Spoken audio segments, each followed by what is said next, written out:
Welcome to another episode of Unquestionably Raw. Tonight we've got a great show for you as we're talking the best films in the world of sports. We'll be covering each sport and list our top 5 films in that sport and then some. So basically everybody knows the panel. We've got DJ Gonzo Star, we've got Matt, we've got Byron, we've got Q, and we've got myself. So gentlemen, we're going to roll right into it. We're going to start with hockey as the first sport. And Matt, you've been kind of building the suspense of what those are. So I'm gonna let you. Yes. I'm gonna let you roll out with your top 5. All right. These are in no particular order. The first 3 are probably the absolute most obvious choices. Mighty Ducks 1, 2, 3. Oh man. All right. Yes. And then my number 4, which is it's a comedy, was actually really good. Goon with Sean William my Scott. man Stifler and was it Liev Schreiber, I believe. Yeah. Really funny movie. And in 5, Sudden Death. Jean-Claude Van Damme. There was hockey in the movie. It counts. All right. Gonzo, you want to go? Yeah, that's fine. My 3 would. I was gonna say the same thing. Mighty Ducks 1, 2, and 3 easily. That was probably the easiest. The Miracle. And let me see. I really can't say honestly I can't even name a 5th movie because those are like the only 4 hockey movies I've ever seen. So, hey, if that's all you've seen, that's why at first I was tough, man. Hey, Pete, I gotta shout out Pete here real quick. Give him credit, man, because I would have only had 4 if it wasn't for Pete. He told me Sudden Death. Yeah. I mean, it still counts. It had a good bit of hockey, kind of in that. So yes. Q, go ahead, man. What you got? I only know the Mighty Ducks. Yes. Hey, that's all right. What about you, Byron? I haven't seen enough hockey movies. Come on, I don't say you don't know no damn hockey movies. I know you've seen the Mighty Ducks. At least throw them on there. I'm sorry, brother. We don't play hockey in the hood, man. Oh man, I can't relate, but I do hey, see. they played it in the damn Mighty Ducks. The kid was from the hood. He was out there damn street hockey. Yeah, I saw. I've seen all 3 movies. I thought the first one was cool. The second one was really, really good. The third one was like, A big drop off to me. I mean, it wasn't a horrible movie. I think the second one was really, really dope. How it was a really diverse cast, and you get a young. I think Kel Thompson was in there, no? Yeah, no, he was, yeah. Isn't the third one Byron? He was in the second and the third. He was in the second and the third one. The third one is when they go to prep school and shit. Yeah. Other coach, right? Yeah. Had a different coach. I like that one. And dude was up in the crowd when they won. Yeah. Coach Bombay. And then wasn't Jesse Smollett in that too, or no? Yeah, he was. He was in the original. Okay, he was in the. Yeah, I knew he was in one of them. So I think they're cool movies because you got Joshua Jackson and man, he went on to Dawson's Creek fame. It's cool because I guess the kids were relatively close to my age at that time, and some of them. Hey, and everybody knows, and I'm sure we'll mention this person in another movie, but our guy Benny the Jet Rodriguez was also in the Mighty Ducks. Exactly. He's now in L.A. He's a fireman. Yeah. I thought that Yes. kid had so much more potential to be. He's a good actor for a kid, but yeah, Mighty Ducks is all I know. Okay. Well, based on my vast collection of movies, I can say Miracle would be on the list. Obviously, Mighty Ducks 1 and 2 would be on the list. A movie from the 80s called Youngblood that was starred Patrick Swayze and Rob Lowe is on my list as well. And I'd have to go with Goon was another one, Matt, you mentioned. And then one that nobody mentioned that probably not a lot of people really know about, but it's called Mystery Alaska. And it was a comedy. Hey, was that Russell Crowe? No. Not Russell. I thought Russell Crowe was in that. I never saw it, but I thought he was in that. My fault. That's all right. Basically, it was about the small town hockey team in Alaska that took on the New York Rangers. Comedy, basically. So Matt had it confused with a gladiator on ice. Hey, wait a second. No, hey, No, Russell Crowe. Russell Crowe was You're in right. it. No, Russell right. Crowe was in that. Yes. I was thinking Gerard Butler for whatever reason, but that's what I get for Russell being Crowe. tired. So It's all right, man. It's late.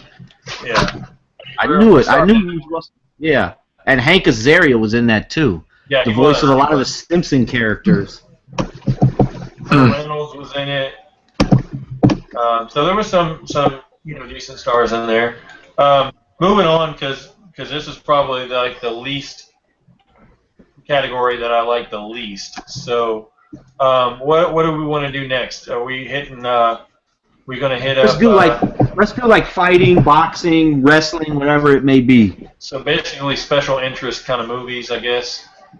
Yeah, it could be boxing, MMA. Who wants to throw out their picks first? Whoever wants to go, take it away. I think You go ahead, Byron. one of my favorites is Karate Kid. Okay, good choice. Absolutely. Yeah, we could all just throw in a couple here because this one may be tough. I've actually got a few. I'm gonna start off, and I know Q's got this one on there, man. It's the freshest one. I gotta go Creed. Fantastic movie. That's like the best boxing movie of all time. It might be. It absolutely might be. That was fantastic. Wow, you're gonna throw that out over the Yeah, original I think Rockies? yes. I thought they were. The original I like on a lot of the original Rocky all the way up to Rocky Balboa. My favorite one was always Rocky 3. I don't know why, and I'll even put that in there. I like Rocky 3. Why don't we just do boxing? Because that's a sport. That's No, cool. I mean, we can keep it boxing and then do another category for like action fighting or something. Yeah, I would go There Rocky. really Yeah. isn't any really action. Fighting if you I could throw out a few here with fighting, man. Obviously, the Karate Kid, good movie. The Last Dragon. The Last Dragon was off the chain. Yeah, Okay. yeah, the Shogun of Harlem. Absolutely. That was classic. The last Yes. Because if we're doing that, then you might as well just throw in kung fu movies too. Then. Yeah, that's what I'm saying. Anything Let's just go throw. I mean, boxing you could just throw. right now to stay on. Oh, it's boxing. But, Yeah, and I'd go Rocky. If we're going Oh, boxing, Rocky 4 was the best one out of all of them. Yeah, I agree with that. Wow. You say no, Pete? No, I said I agree with. I actually agree with that. This is the one thing. Rocky 4. It was. Wow. I wouldn't say it was the best one, but the one thing that was interesting about Rocky 4, it was the only. If you watched the first 4, it was the only one where he really doesn't lose. Right. He just goes in and he beats the Russian. No, I mean, it wasn't a bad movie. It was cool. Out of the first six, that was my favorite one. yeah. Yeah. Why not Rocky 4? I put Creed up there for boxing movies. Creed's the best one. I put it up there, but I don't consider that of the Rocky saga or the We're Rocky. not considering. It has to be because it has to be. Rocky had a huge role. It's starting a new storyline. It did, but it's still. I agree. It kind of bridges the gap when you think about it. It's Creed. It starts a whole new thing, but it's also kind of like the ending of Rocky. Even though I'm sure he'll be back in the next one, I'm pretty sure Rocky's going to be back and kill him. Man, Creed. What about What about Rocky 4? Did you like it? It's fun. I mean, it's fun, but it's not the best Rocky movie. The best Rocky movie to me, it's probably still the first one, just from a movie standpoint. The best written, best You gotta scenes. remember, Matt, these guys are from Philadelphia, so we can't really throw no shade on. I mean, Rocky Rocky 1 has always been the best one. If you don't watch Rocky in Philadelphia, you get excommunicated. We're gonna go best Rocky 1, but I went by my favorite. Oh yeah. You can make it have favorites, but I'm talking if we're talking just best straight up Rocky movies, cool. But if we're talking in the world of Rocky, it's hands down it's Creed. I'm gonna tell you why. I'm gonna give you a very simple reason why. It's because Creed showed you the real Philadelphia. You know what I'm saying? Like that's really Philly right there. Like that's not just some propagated, like Hollywood shit. Like those are really dudes riding on the bikes and shit. You know, that's really Hey, that down, dude, like, you Mount know that Airy dude and shit. in the beginning of the movie, that dude who knocks him out at the very beginning when he goes to the trainer and he wants him to work. And that dude's a real boxer. Like he's one of like the top 10 boxers in the world. I know, but I really gotta get this point across is because the reason why Creed is so incredible is because Ryan Coogler knows how to actually film a fight scene, and the scene where he fights against that other up and coming box, like the dude with like the fucking like the curly head and shit. I can't remember his name. Oh, the Aaron Gordon looking dude. Yeah, Aaron Gordon looking dude. He looks really weird. Notice Ryan Coogler did not cut at all. It was a straight. They filmed that. They filmed that in one take, I believe. They filmed that all the way through. It was a straight wide shot, and they were going at it. Like that was really what was happening, and the emotional undertone of a dude whose father somewhat abandoned him, but almost, he didn't. But at the same time, he did. For him, at the end, when like Creed says, I hope my dad is proud of me. I don't even care if you had your dad in your life every fucking day. That shit hits anybody, dog. Like that shit is so sad, and especially coming from a city like Philly, where dudes ain't really got no fathers like that, bro. Like that's really Philadelphia. Like that's like some real shit. So for them to really come across with that message of just perseverance and all that shit, that's so needed right now, bro. So Creed, hands down. In the world of Rocky, is hands down. You know what, Q? I'm glad you said that, you being from Philly, because, the movie starts off in Los Angeles, and then they go to... I felt like... I've never been to Philadelphia. I've been many places in the U.S., but Philadelphia I've never been. But I felt like that movie took me... And I have some friends from Philadelphia. One still is their brothers. One lives in Philly, and one lives in L.A. now. And I was hanging out with them at a Jordan Brand event about a year ago. They always come in town for the Jordan events, and they were just talking about like slang. Like, are you from Houston? We were just talking about slang and stuff like that. And I think even in the movie, when they go to get Philly cheesesteaks, and the love interest explaining to him like, "What's a John?" Like, you know what I mean? and they were saying that too. They was like, "Yeah, man, them Johns, this and that." And I'm like, so perfect. And I'm looking at them, and I'm like, and the four wheelers and all of that, it looked like the Meek Mill, Rick Ross video from I'm a Boss. And I think like even back in the late 90s, I want to say, Eve had that in like her video, her music video. Yeah.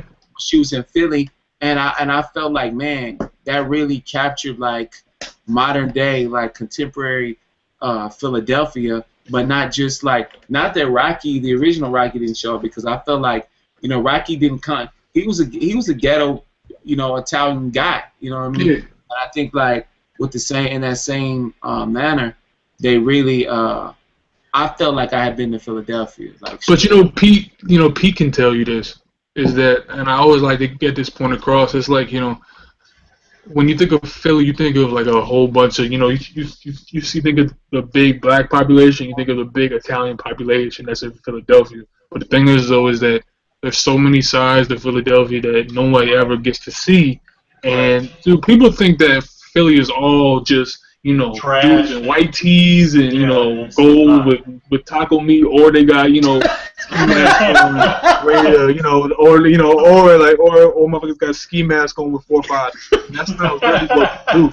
Like, dude, just because. Yes, we think Philly is state property.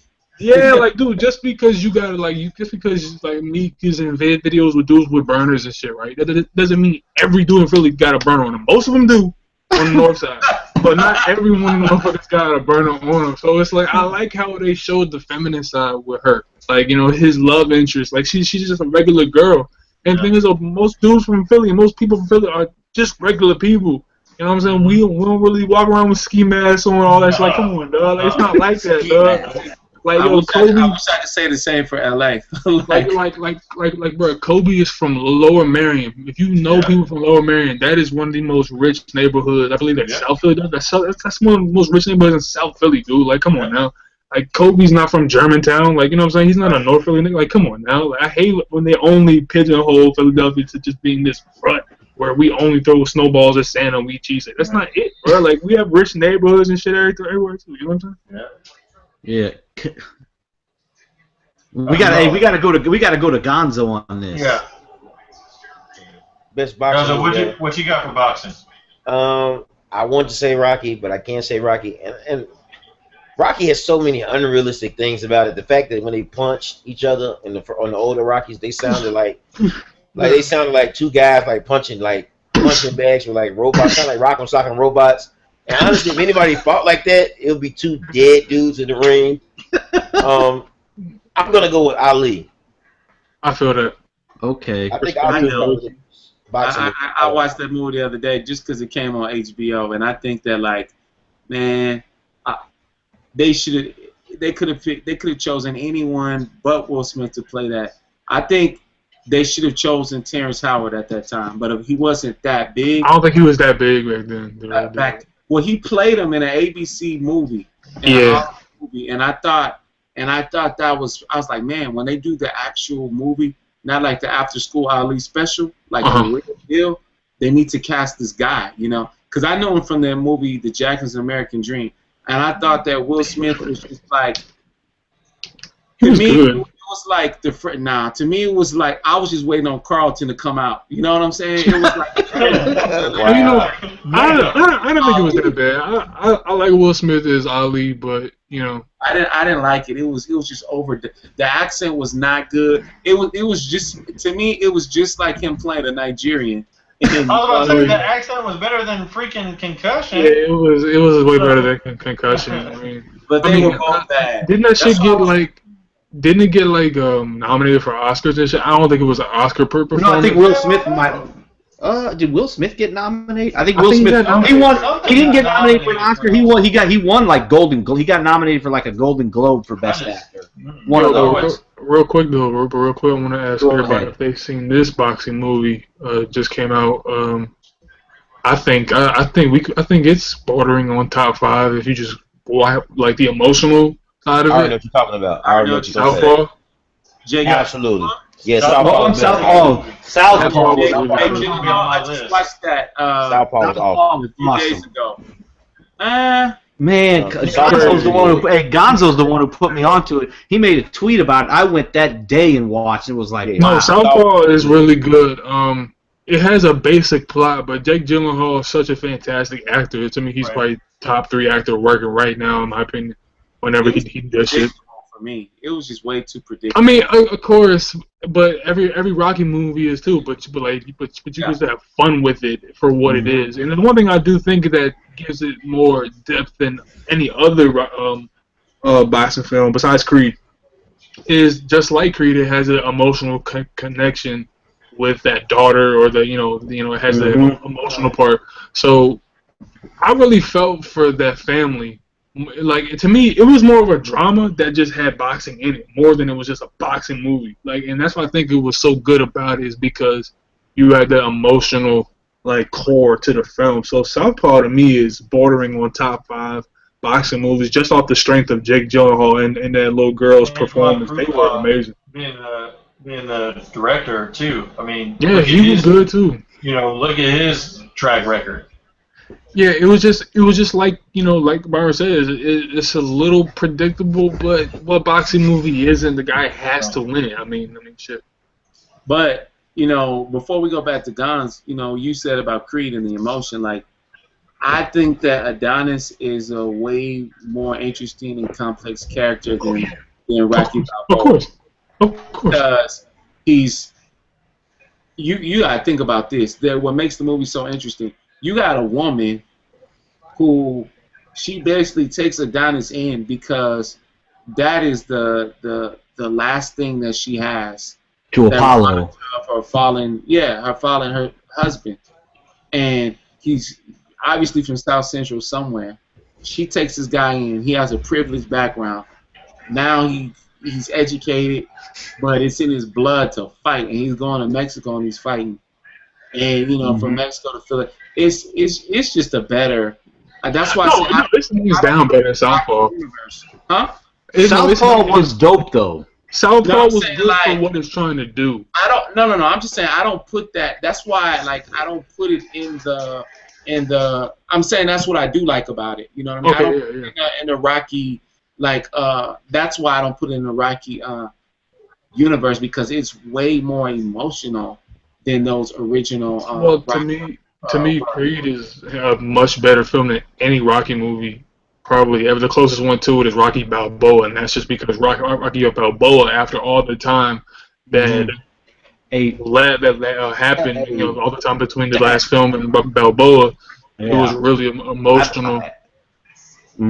Hey, Byron, you came with me to see that, didn't you, Rocky Balboa, like on Christmas? And if you remember, I didn't want to go. Yeah, but you went, didn't you? It was such a surprising film, though. Yeah, it was good. It was a good movie.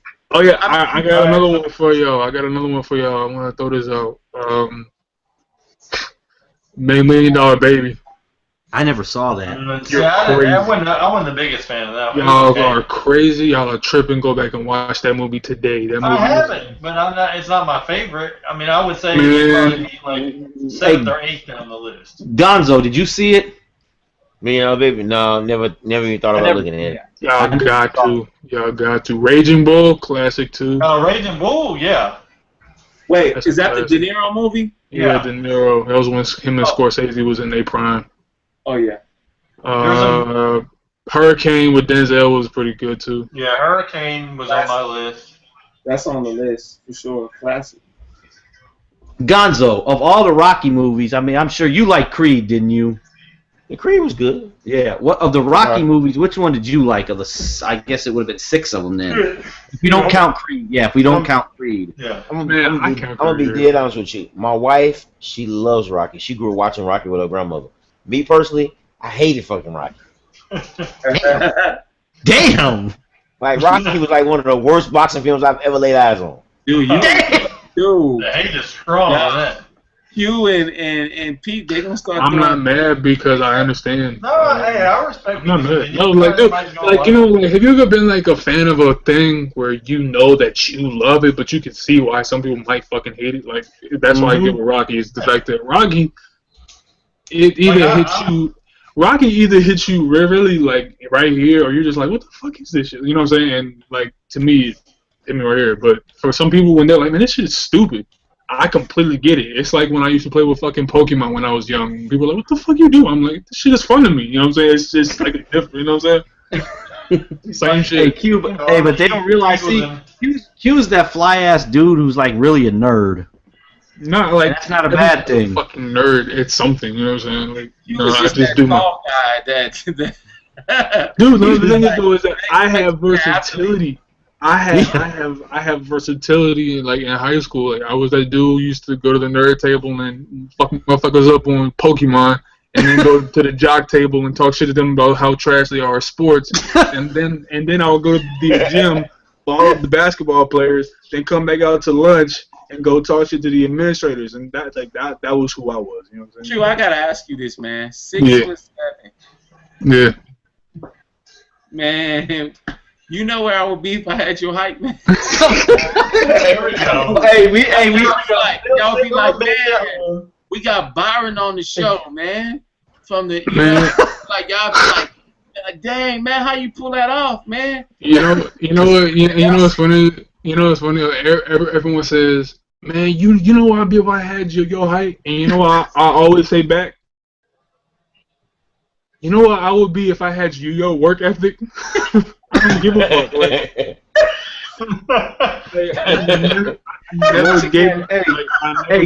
Once again, people, Q is dropping life lessons for y'all that are not picking this up. You don't like.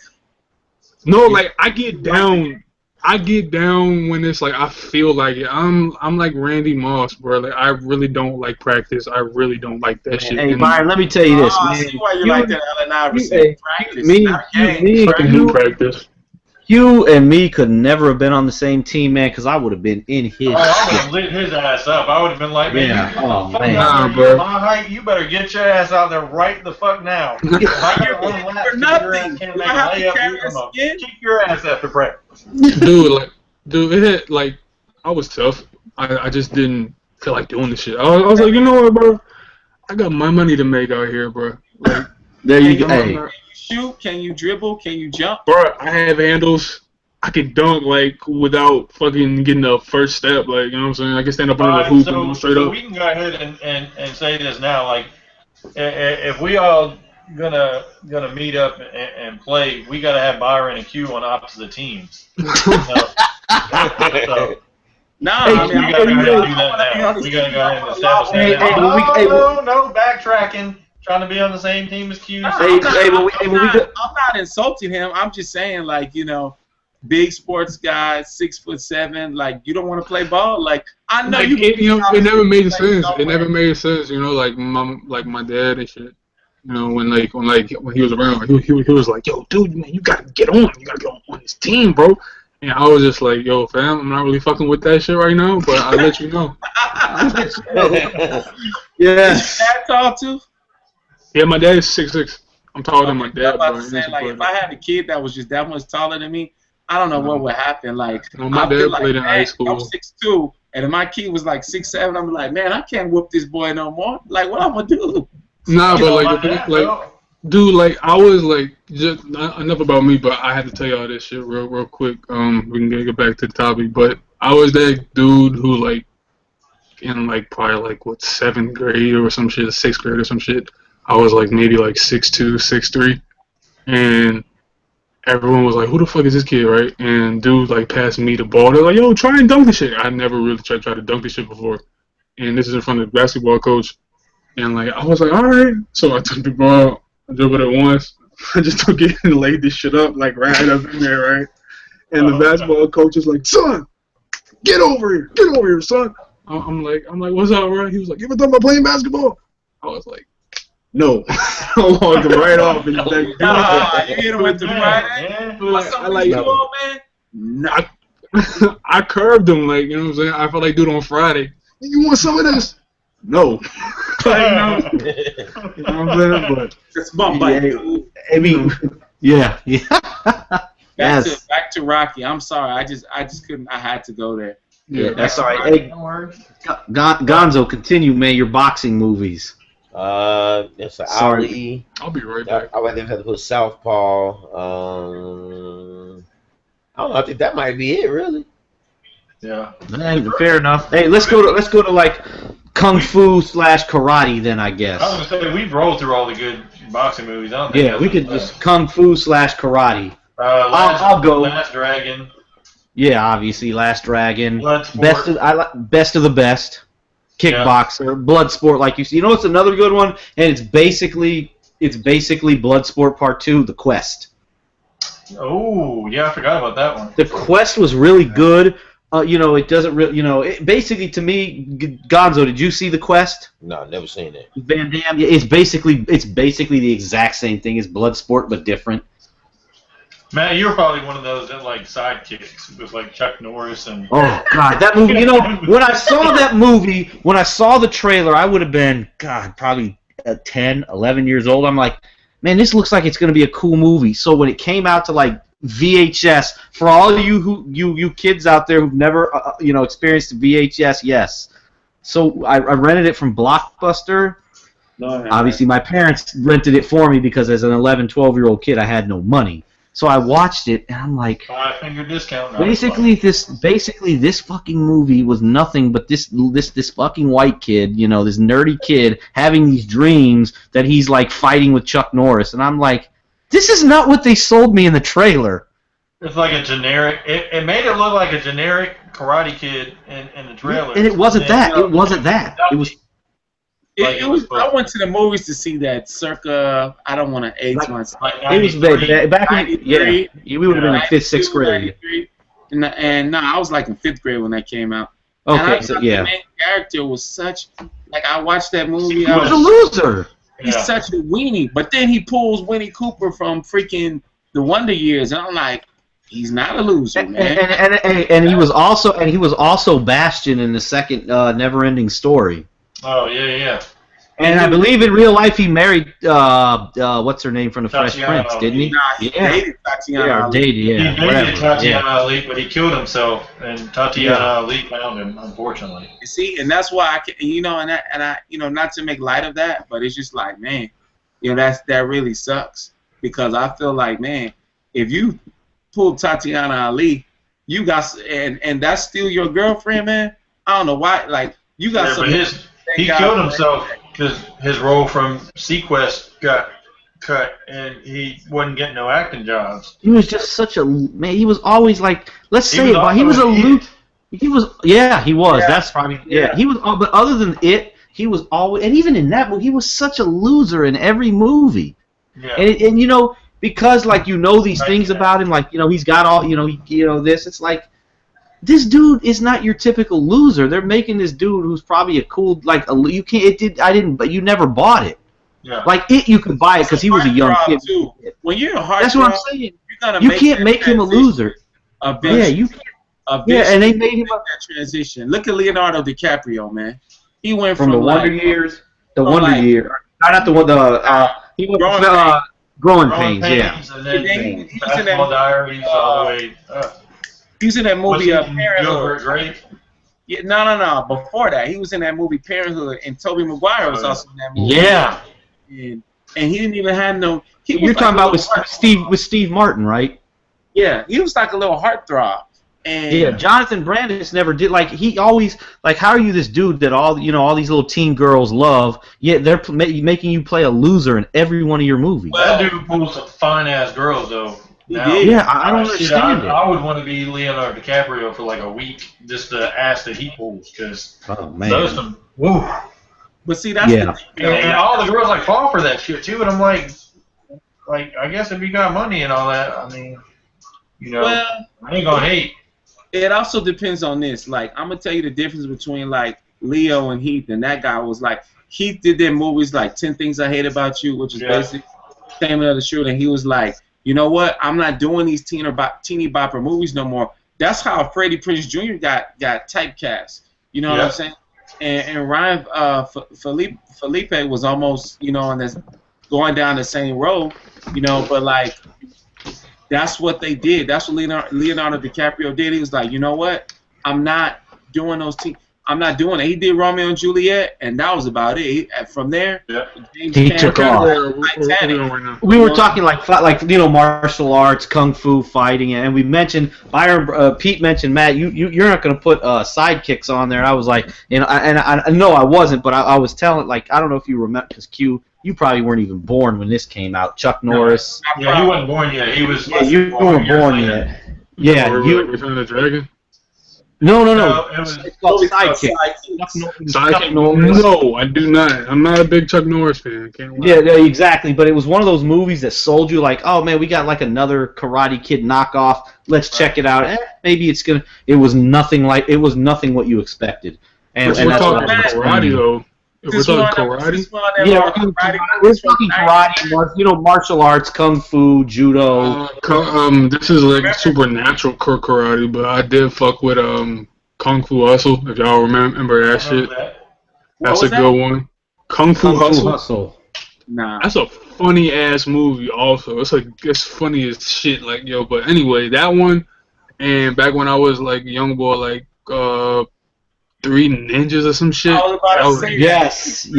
Three Ninjas was funny. You bring up sidekicks, but not Three Ninjas, Pete? Come on, man. Three Ninjas. But Three Ninjas was actually good. Three Ninjas was funny as hell. It got kind of wet. When you was a kid though, Three Ninjas wasn't too bad. No, if you watch it nowadays, it's like what the you know what I'm saying? You have to take it for what it was though. But man, 15 and younger, you can still fuck with Three Ninjas. I got one that nobody's gonna mention. What? Every one of us, Q, I'm sure has seen it. I don't know how he feels, but Pete, Gonzo, Byron are gonna relate this. The first Ninja Turtle movie was off the chain. Let's not lie. I'd say the there you first go. two. Yeah, the first two. The Man, third I one like the third one. The third one, all three, that whole trilogy was the bomb, man. I I didn't wasn't like the fucking with the third one. That when like they went back in China and shit. Yeah. Nah, I like You know what? You know what those really first messed two that hands up? down. When they have Vanilla Ice come out, I said, it's Oh, over. man. No, they had Hey, Super that was Shredder. dope. I was done. Man, Yeah. Hey, you know who played Super Shredder, right? For all you wrestling fans. Kevin Cool, Nash. cool. Kevin Nash. Yeah, Kevin Nash, Big Are you Sexy. Yep. serious? Yeah, Big Sexy was Super Shredder. I didn't know that. But Yeah, I, could know have that, Big Sexy. I know that. At the time, known as Diesel. Yep. You know who Donatello was in the first movie, huh? It was Corey Feldman, right? Nah, well, he did the voice, but the guy in the suit was Keno from the second movie. He was actually in the suit for Donatello on the first Remember movie. Keno, the Asian dude from the second movie? Oh yeah. Wow. He was in the suit in the first movie for Donatello, is what Byron said. Yeah. And Keno, everybody remembers. Remember back in the day, like in the 80s. Remember there was that karate show, like Disney. It was like a Disney produced movie. Keno was the little kid. Nah, The he boy was in, who was Keno was that little kid. That movie, Bruce Leroy movie. As a little kid. Yeah. He was in Except Bruce Leroy. You're talking about The Last Dragon. Yeah, he was in The Last Dragon. I'm sure he was. Oh, I'm gonna get this thing. do we count Kill Bill? Yeah, that could be. Yeah, you can count that in there. absolutely. Okay. Do we Kill count Bill. Fight Club in there? Who? Fight Club. It Do didn't we have put that many Fight Club fight just as the scenes. premise? Nah. Hey, man. I don't think we can count it, but I mean, If Fight you Club, I stretch it. guess. Yeah, you could really stretch it because there's only really like 2 fight scenes in that whole Right. movie where it's like really good. Never Yeah, Back he Down's was in another that. one. Hey, another movie. Hey, Keno. Another movie I got for you. That Keno. Ernie Reyes Jr. is his name. He was in Red Sonja with Schwarzenegger and Bridget Nelson back in '85. I thought He was in there. Bridget was in Rocky IV, so. And Cobra. Cobra was an underrated Sylvester Stallone movie. Oh, Cobra was dope. All Sports right, time. so what are we rolling into now? We want to do baseball? Let's do football. Do football. Okay. Go Who wants to football. go? Gonzo, you go first. Football. Any given Sunday. I like Rudy. That's one of my favorites. Oh yeah. shit! Yes. I like The Longest Yard. The original. Which one? Original or The original. original. Okay. I like Okay. both. Yeah. What's the name of what's the name of the movie with Sinbad in it? He was in college. Chill out. Unnecessary Roughness. Yeah. Yeah. I liked that one. Yeah. Man, I got a bunch. You for got Remember Invincible. the Titans on there? Invincible was good. Remember the Titans? Yeah, that was decent. I got it. Nah, that wasn't decent. That was I like We Are Marshall. That was good to Okay. me. I'm not gonna say Blindside. I refuse. I didn't Cannot hear that. stand that fucking movie. What about The Replacements? Hey, Pete, don't give him up. Hey, don't give I'll him tell up. you, If that's one of yours. The don't give 'em up. Program. I like The Program too. Okay. Okay. Yeah, Okay. The Program. Man, it's quite a few movies I could name from Yeah, football. man, hey, Yeah. Gonzo said a lot of mine. You know, remember the Titans, No, any finish given Sunday. But I've actually got a few that he Okay. didn't name. I'm gonna go The Water Boy. Okay. I'm gonna go Varsity Blues. Nice. I'm gonna go obviously I'm gonna go Gridiron Gang. Byron can relate to that. That's Right, what okay. I'm going with Gridiron Gang. Absolutely. All right. I'm gonna go, and this is when we were kids. We all liked it. I'm gonna Bust go. Out Little Giant. Yes, yeah, I am. Oh, man. I was in sixth That's grade. on my That's list. coming. Yeah, I was in- Good movie, Icebox. I was in sixth grade when it came out, so I have to go. And You was Here's probably one. talking Mac on Icebox. you know, I liked the movie Lucas. That was cool back in the '80s. I liked Lucas. And I'm gonna go one. It has a little football in it, but not. I mean, more of an action movie. The Last Boy Scout. Okay. That's probably where I'd go. But you know, the one that I didn't think a lot of people would touch on. Oh, and Varsity Blues. I don't know if I said that. Yeah, you said. Okay, yeah, but the Water Boy is the one I didn't think. I didn't think the Water Boy. A lot of people would say. I might be missing some. If I'm missing any, Pete, it's probably because I haven't seen them. And I'm gonna name a movie that I haven't seen. Like you're probably thinking Friday Night Lights or whatever. I haven't seen that. Okay. Wow. I'm gonna go last. So go. Yeah. Q. Go ahead, man. You probably got a lot of ours.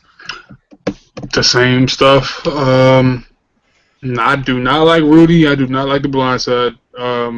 So give me Friday Night Lights. Probably remember the Titans. Invincible. Gotta throw that imp in there, obviously. Yeah. Hey, did you like The Waterboy? See, yeah, but it rarely had any football in it for me to really like give it the football title. Like, I don't know. Didn't have enough football in there for me. Longest Yard, both of them, and probably The Express. Nice. The Express, and Wheel Marshall's pretty good too. The Express, very underrated movie. All right, Byron, what you got, man? Y'all gotta come to me first on the next one. Y'all didn't call everything out. Okay, We're gonna give Byron first in Remember the baseball. Huh? So you don't have We're gonna nothing give you else. first in baseball. I mean, like, I saw Friday Night Lights earlier today. It was on, like, Showtime or something. It was just like, it was okay, but everything else y'all pretty much named. Remember the Titans, Little Giants. I can't really think of any more besides those. Nobody said The Replacements. Nobody named Radio with Cuba Gooding Jr. Ah, yeah. Yeah, I hate Nobody named I don't Brian. like radio either, bro. You what? I don't like radio either. Gonzo and Q don't like radio. at all. Radio, like I'm just talking about No, I can't get down with that, dude. Like, Now, one of my favorites is Wildcats with Goldie Hawn. Okay. And a lot of actors that Wesley Snipes was in it, Woody Harrelson was in it, a bunch of different actors. Late '80s movie.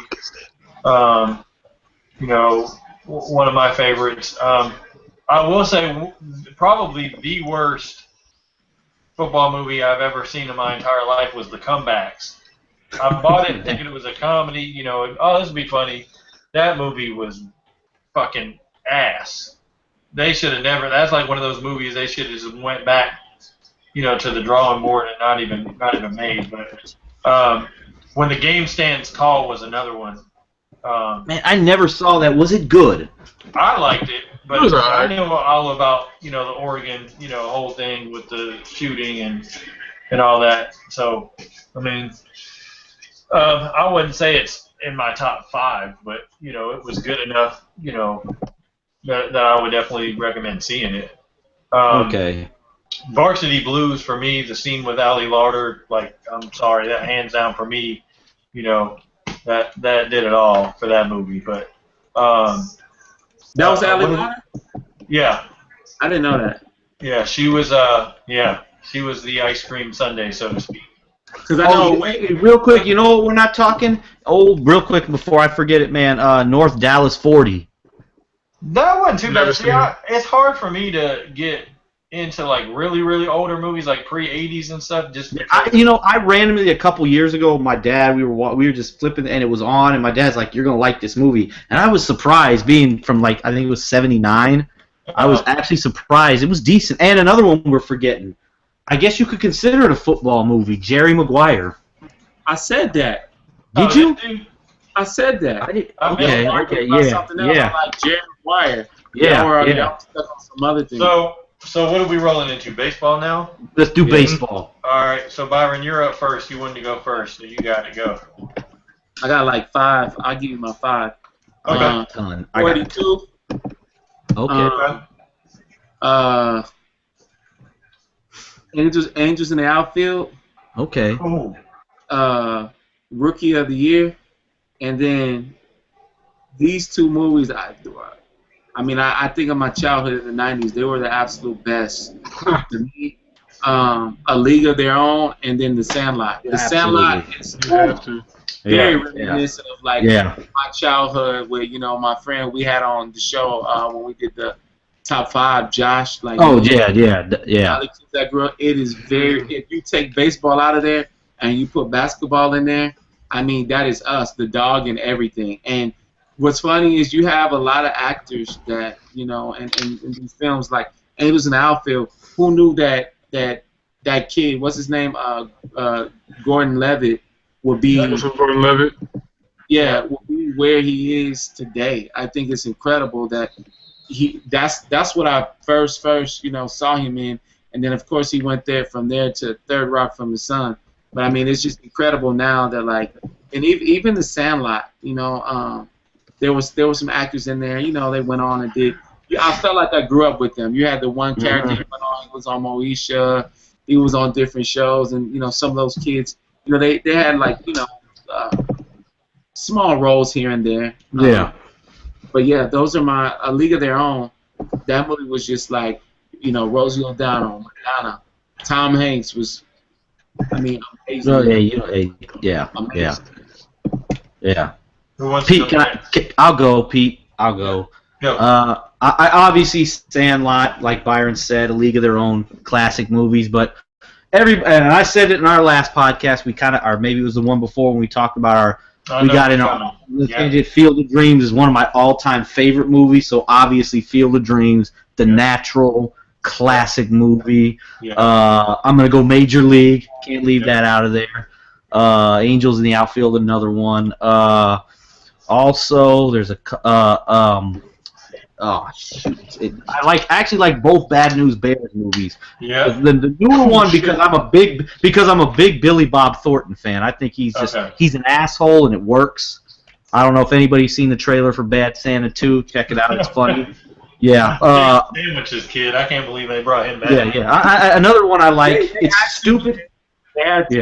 It's a stupid movie, but The Benchwarmers with Napoleon Dynamite. Rob Schneider. It was dumb. But it was entertaining. And then I'm going to go one last one here. There's a couple more. I'll go two more. I'm going to go The Babe with what's his name? The Babe, and I'm going to go with Hardball. No Bull Durham? Bull Durham's cool, but it's honestly not one of my favorites. Okay. Yeah, but I know everybody's seen Hardball. Yeah. Yeah, when Baby D died, man, that was sad. I won't lie, man. I saw that movie, man. Oh, you got to see it, Byron. Damn, I just spoiled the scene for you, too. My bad. I figured you saw that. Hardball's dope. So, Q, what you got? Any others that you want to hold up, excuse me.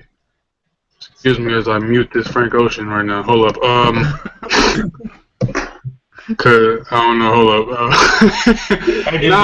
You got breaking news for us.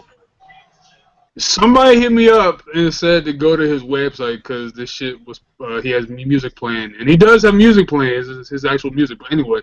Go ahead. I was gonna say, man, we're about to drop breaking news. Go ahead, Q. Give me Moneyball. Dang, I never saw it. Is it dope, man? I never saw it. It's pretty fucking good if you like the management side of sports. Okay. Moneyball. Give me Sandlot. That's the GOAT right there. Angels in the Outfield is fun. I like Tom Hanks. He's cool. Give me Major League. That's dope. Yes. And give me 42. Okay. Hey, real quick, Q. Major League 2. No or yes? I didn't mention it because the sequel, not the third one where they go to the minor leagues and stuff, but the second one when Omar Epps takes over for as Willie Mays Hayes. Yeah. It's not as good as the first one, obviously, but I mean. Yeah. I mean, if you have some people over and this shit comes on, I don't think you should turn it, but I don't know. No, I got to throw one more out there. I got one more that I like. You're gonna laugh, Mr. Baseball, Tom Selleck. One of my favorite. Good movie. Also has Pedro Serrano in it.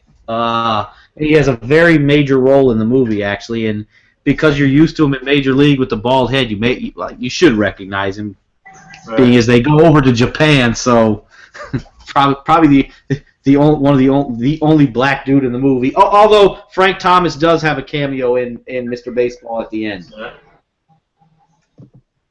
So I should Gonzo. Any movies that He can name the ones we did because we've all named some of the same ones. So go ahead, Gonzo. It's muted. yeah, Gonzo, you got your thing muted. I said I'm sorry. The most. Real quick. Oh, Mr. 3000. I'm sorry, but go okay, ahead. Bernie Mac. Bernie Mac, Yeah. Go ahead, Gonzo. I'm gonna go with Angel in the Outfield. And that one of my most memorable lines in that movie was, "Hey, Dad, when are we gonna be a family again?" When the Angels were independent. That's like my favorite part of that movie. Yes. I'm gonna go with 8 Men Out. Okay. good choice. 8 Men Out. Let's see. The Major League One, didn't care for too much. 42 was really good. I'm gonna go with something a little different too. I'm gonna go with 61, Nice. Okay. I can dig that. which is actually really, really good. Okay. I'm gonna go with Sandlot, of course. Go ahead with some of the ones. Yeah. That's obvious. That's gonna be on everybody's list. Basically, Rookie of the Year, Wow. Major League, Field of Dreams, Yes. and I'd say The Natural would be rounding out my top 5. But we didn't name. Nobody named The Scout with Brendan Fraser. Nobody. Okay. Named, The Perfect Game. The Rookie. We kind of documentary. Yeah, The Rookie. One of the newer baseball movies, Trouble with the Curve. Oh, Clint Eastwood, right? Clint Eastwood, yeah. Yeah. Never saw it. And that pretty much, now that's not too bad of a movie. I wouldn't say, Yeah. Run out and go see it today, but Yeah, I gotta ask you this, Pete. You've never seen The Natural, have you? I have. Okay. Is it, because that's a movie. I can probably tell you probably hated it, or not hated, but it wasn't your favorite. It's not my favorite baseball movie. And I can understand why. Because that's kind of like Rocky in a sense. You love it, you hate it. yeah. Yeah, it's like, I know anybody who does like it, but it's not, Yeah, that's one of my favorite. My dad put me. That's probably one of my dad's favorites. He really likes The Natural. Mine. And that was actually based on a novel, I believe. And the ending is actually kind of different from what I read, from what I saw. Correct. I didn't read the novel. Yeah. They changed it for the movie. It's a novel from the 50s. Yeah. It was mid-80s that the movie came out. Yeah. Mr. 3000 though, I think Q said that. I'm with that one. I actually really like that. That was funny. I'm a big Bernie. It's like with the Bad News Bears, the remake, because I'm a Billy Bob. I love Bernie Mac. He was also in Bad Santa, by the way. Yeah. Rest in peace, Bernie Mac. Funny man. Go ahead, Q. I wanted to say one more. Yeah. A lot of people didn't like this movie, but I thought it was pretty funny. Fever Pitch with Jimmy Fallon. See, I thought it was okay. I'm just not a big. The only reason I didn't really care for it, I just don't like Drew Barrymore that much. In a little bit. I gotta have my. So not my favorite. Out of the list, but solid enough. I didn't hate it, but I'm not a big. It kind of hurts. And $1 Million Arm was underrated. It didn't get a lot of publicity, basically because it got delayed a little bit. Basically it's about an agent that finds baseball's next pitcher. Being a scout, he finds these kids that can throw, and kind of goes from there. But I don't really want to spoil it. But it came out I think like 2013, 2014. Basically Walt Disney movie or whatever. But let's do soccer.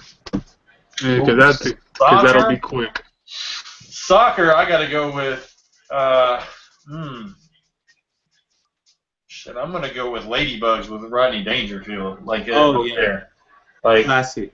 I don't really know. I'll be honest. I don't really know many soccer movies. I know. We all know a couple. All right, let me just name some off. Kicking and Screaming. Yeah. Okay. Yeah. Okay. You got The Big Green. Yeah. We all know that one, right? Yeah. Bend It Like Beckham. You know what I'm saying? That's a low key classic right there. You got Playing for Keeps. I'm lying. That's a horrible movie. Do not watch that shit. Ladybugs is okay, like you You said. pulled out the Gerard Butler love story movie. Yeah, that was horrible. Did I just hear lady? Are we talking soccer? Yeah, we're doing soccer. Curious about soccer. Air Bud. I got one for Air Bud World Pup is that shit. Watch that movie. I didn't see. I got one. I got one. I'm not gonna go soccer, but I'm gonna go golf. I got two. What is it? I got the one with Shia LaBeouf. I got Shia LaBeouf. The one. What was it called? I can't think of the name of it. The greatest story, the world's greatest story, some shit like that. Yeah, that was good. Happy Gilmore. Happy Gilmore was dope too. Yeah, can't forget about that. And was the one the Legend of Bagger Vance as well. Will Smith. Yeah. Well, me being and the one with Kevin Costner. And Cup. Yeah, Tin Cup. Those four. Yeah, good movies. Us being Americans, I can't tell the difference between these sports, but Invictus was pretty good too. It's not a soccer movie, I know. Calm down, everybody. Yeah, but Invictus was good though, cause Morgan Freeman there playing. If we're gonna talk golf being in a movie, you can't not say Caddyshack. Yeah, come on. Yeah. Oh yeah. You took me back with Ladybugs yet again. Jonathan Brandis again. Yeah. Oh yeah, you're right. Rodney Dangerfield. Rodney Dangerfield was also Caddyshack. In that movie, yeah. He was not a loser in that movie. I didn't see Ladybugs. In that movie. You've never seen Ladybugs? Actually, I think I have. Just don't remember. If you hadn't seen it, I think I have. I honestly think I have seen it. I just don't remember it because if I've seen it, it's only been once and a long time ago. I just don't remember it. Yeah. The girls soccer team. Jonathan Brandis dresses up as a girl, right? Yeah, I've seen it, but I don't remember it.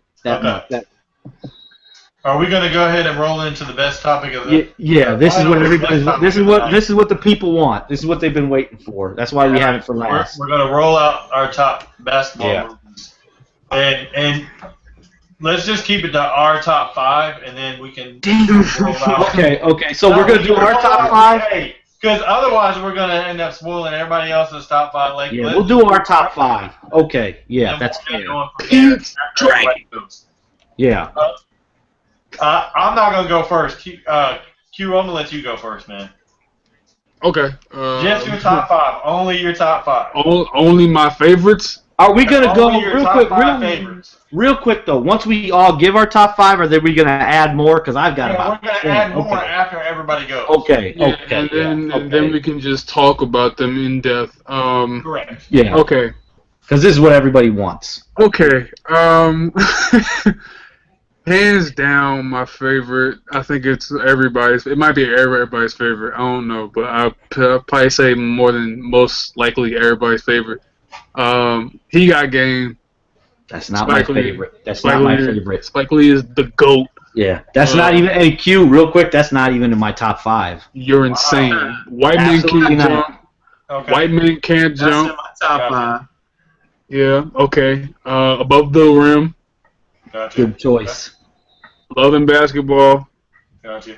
Okay. Yeah. And fucking Space Jam. I will always sing forever. Hey, Pete, let me go now because I don't. I thought you were gonna say Thunderstruck. Chill out. Thunderstruck. Chill out, bro. Go, man. Hey, let me go. My number 1 movie of all time is Hoosiers. It's just it's just classic movie. I just really liked the what really did it for me.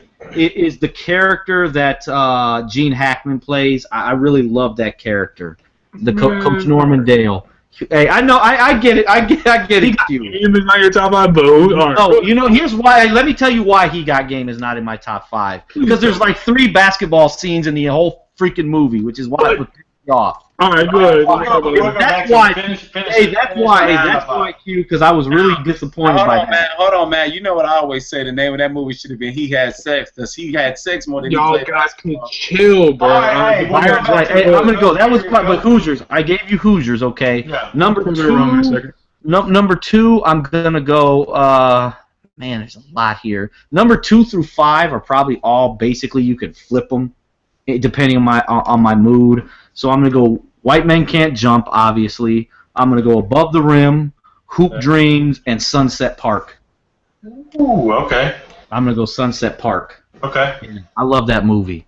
Terrence, I believe, what was it? Is Terrence Howard was in that? Mhm. He was like, what would they call him? Spaceman? I don't remember. I believe he was Spaceman in that movie or something like I that. want to hear somebody say, I want to hear somebody say Joanna Man, please. Somebody please. No. Please. Let's go to Gonzo. Gonzo. My number one, I struggle with number one. I'm just gonna give you 5 that I That's just fine. watch Yeah, over and it over. doesn't have to be like. I'm gonna go with my first one's gonna be Blue Chips. Okay. Second will be Glory Road. Nice. Third will be The Pistol, The Birth of a Legend. Yes. Thank you. My fourth one will be Rebound, The Legend of. No. We're gonna get to that last. We're gonna get to better than John Stockton today. No, wait. We're gonna get to that. We're gonna get to that, Byron. We're gonna get to that. Rebound, The Legend of Earl Manigault. Yeah. And Don Cheadle. my last movie would probably be let me think. Wow. I'm gonna have to go with I gotta put Hoosiers in there. Thank you. Okay. All right, Byron, you're just your top 5. You don't have to explain. We'll explain it after everybody goes. Well, So what's your 5? I'm gonna say, Love and Basketball. Yes. Of course. Shout out to Spike Lee. White Man Can't Jump. Mm-hmm. Pistol Pete. That Pistol Pete film. I can't think of it. It's called. I have it here. Yeah, that one. Then also I've got Hoop Dreams.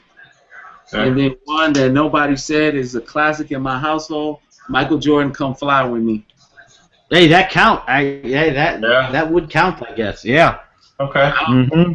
I don't care what y'all say. If you grew up in the '90s, you had that. Man, hey, Ray, real quick. Let me throw one out there because I'll forget about it if we wait.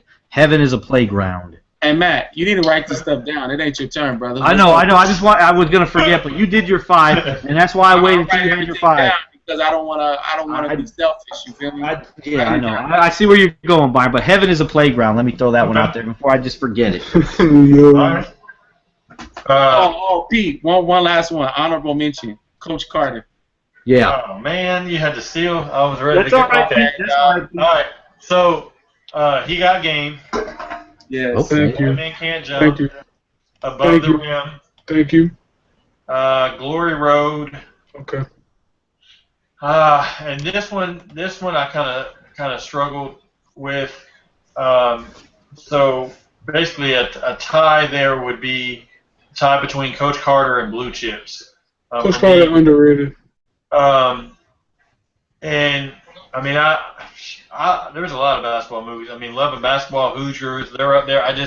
With Hoosiers, I couldn't identify because, I mean, my dad and all that could, but I couldn't identify as much with it. Like, just growing up, I wasn't like, man, this is the best basketball movie. Like, I'll be honest, like, the first basketball movie, like, I actually got to watch was Space Jam.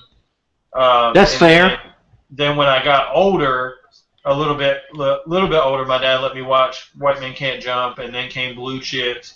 And then he's like, okay, you're old enough, you can watch He Got Game and all that. Then I saw Hoosiers after that because he said, you're missing the best movie you should be watching about basketball. I'm like, what are you talking about? What is this movie? And, you know, I was 17 years old watching Hoosiers for the first time. So it was so many movies as I have behind me, it's sad to admit, but I didn't see Hoosiers until I was basically on my Hey, let me ask you though, Pete. It's okay. I probably saw Hoosiers, I think, for the first time when I was 14 or 15. My uncle showed it to me. Mm-hmm. What did you think of Hoosiers? Because that just like, man, I don't. There was something about it. I just can't put it. I can't put it even in my top 7. It'd be top 10, but it won't be in my top 7. It's not even in my top 15, bro. Wow. I'm just not fucking with that movie. I want you to elaborate on why it's not in your top 15. And don't worry. Real quick. Don't worry about offending anybody. I don't, Pete. The way that you feel about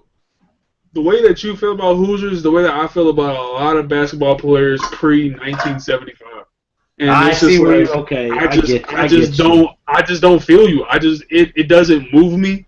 Right. You know what I'm saying? Like, it doesn't move me. It's like, oh, it's a bunch of unathletic white boys playing ball. It's like, oh, all right, okay, cool. See, but you know what? That's not why. That's not what really. It's not the.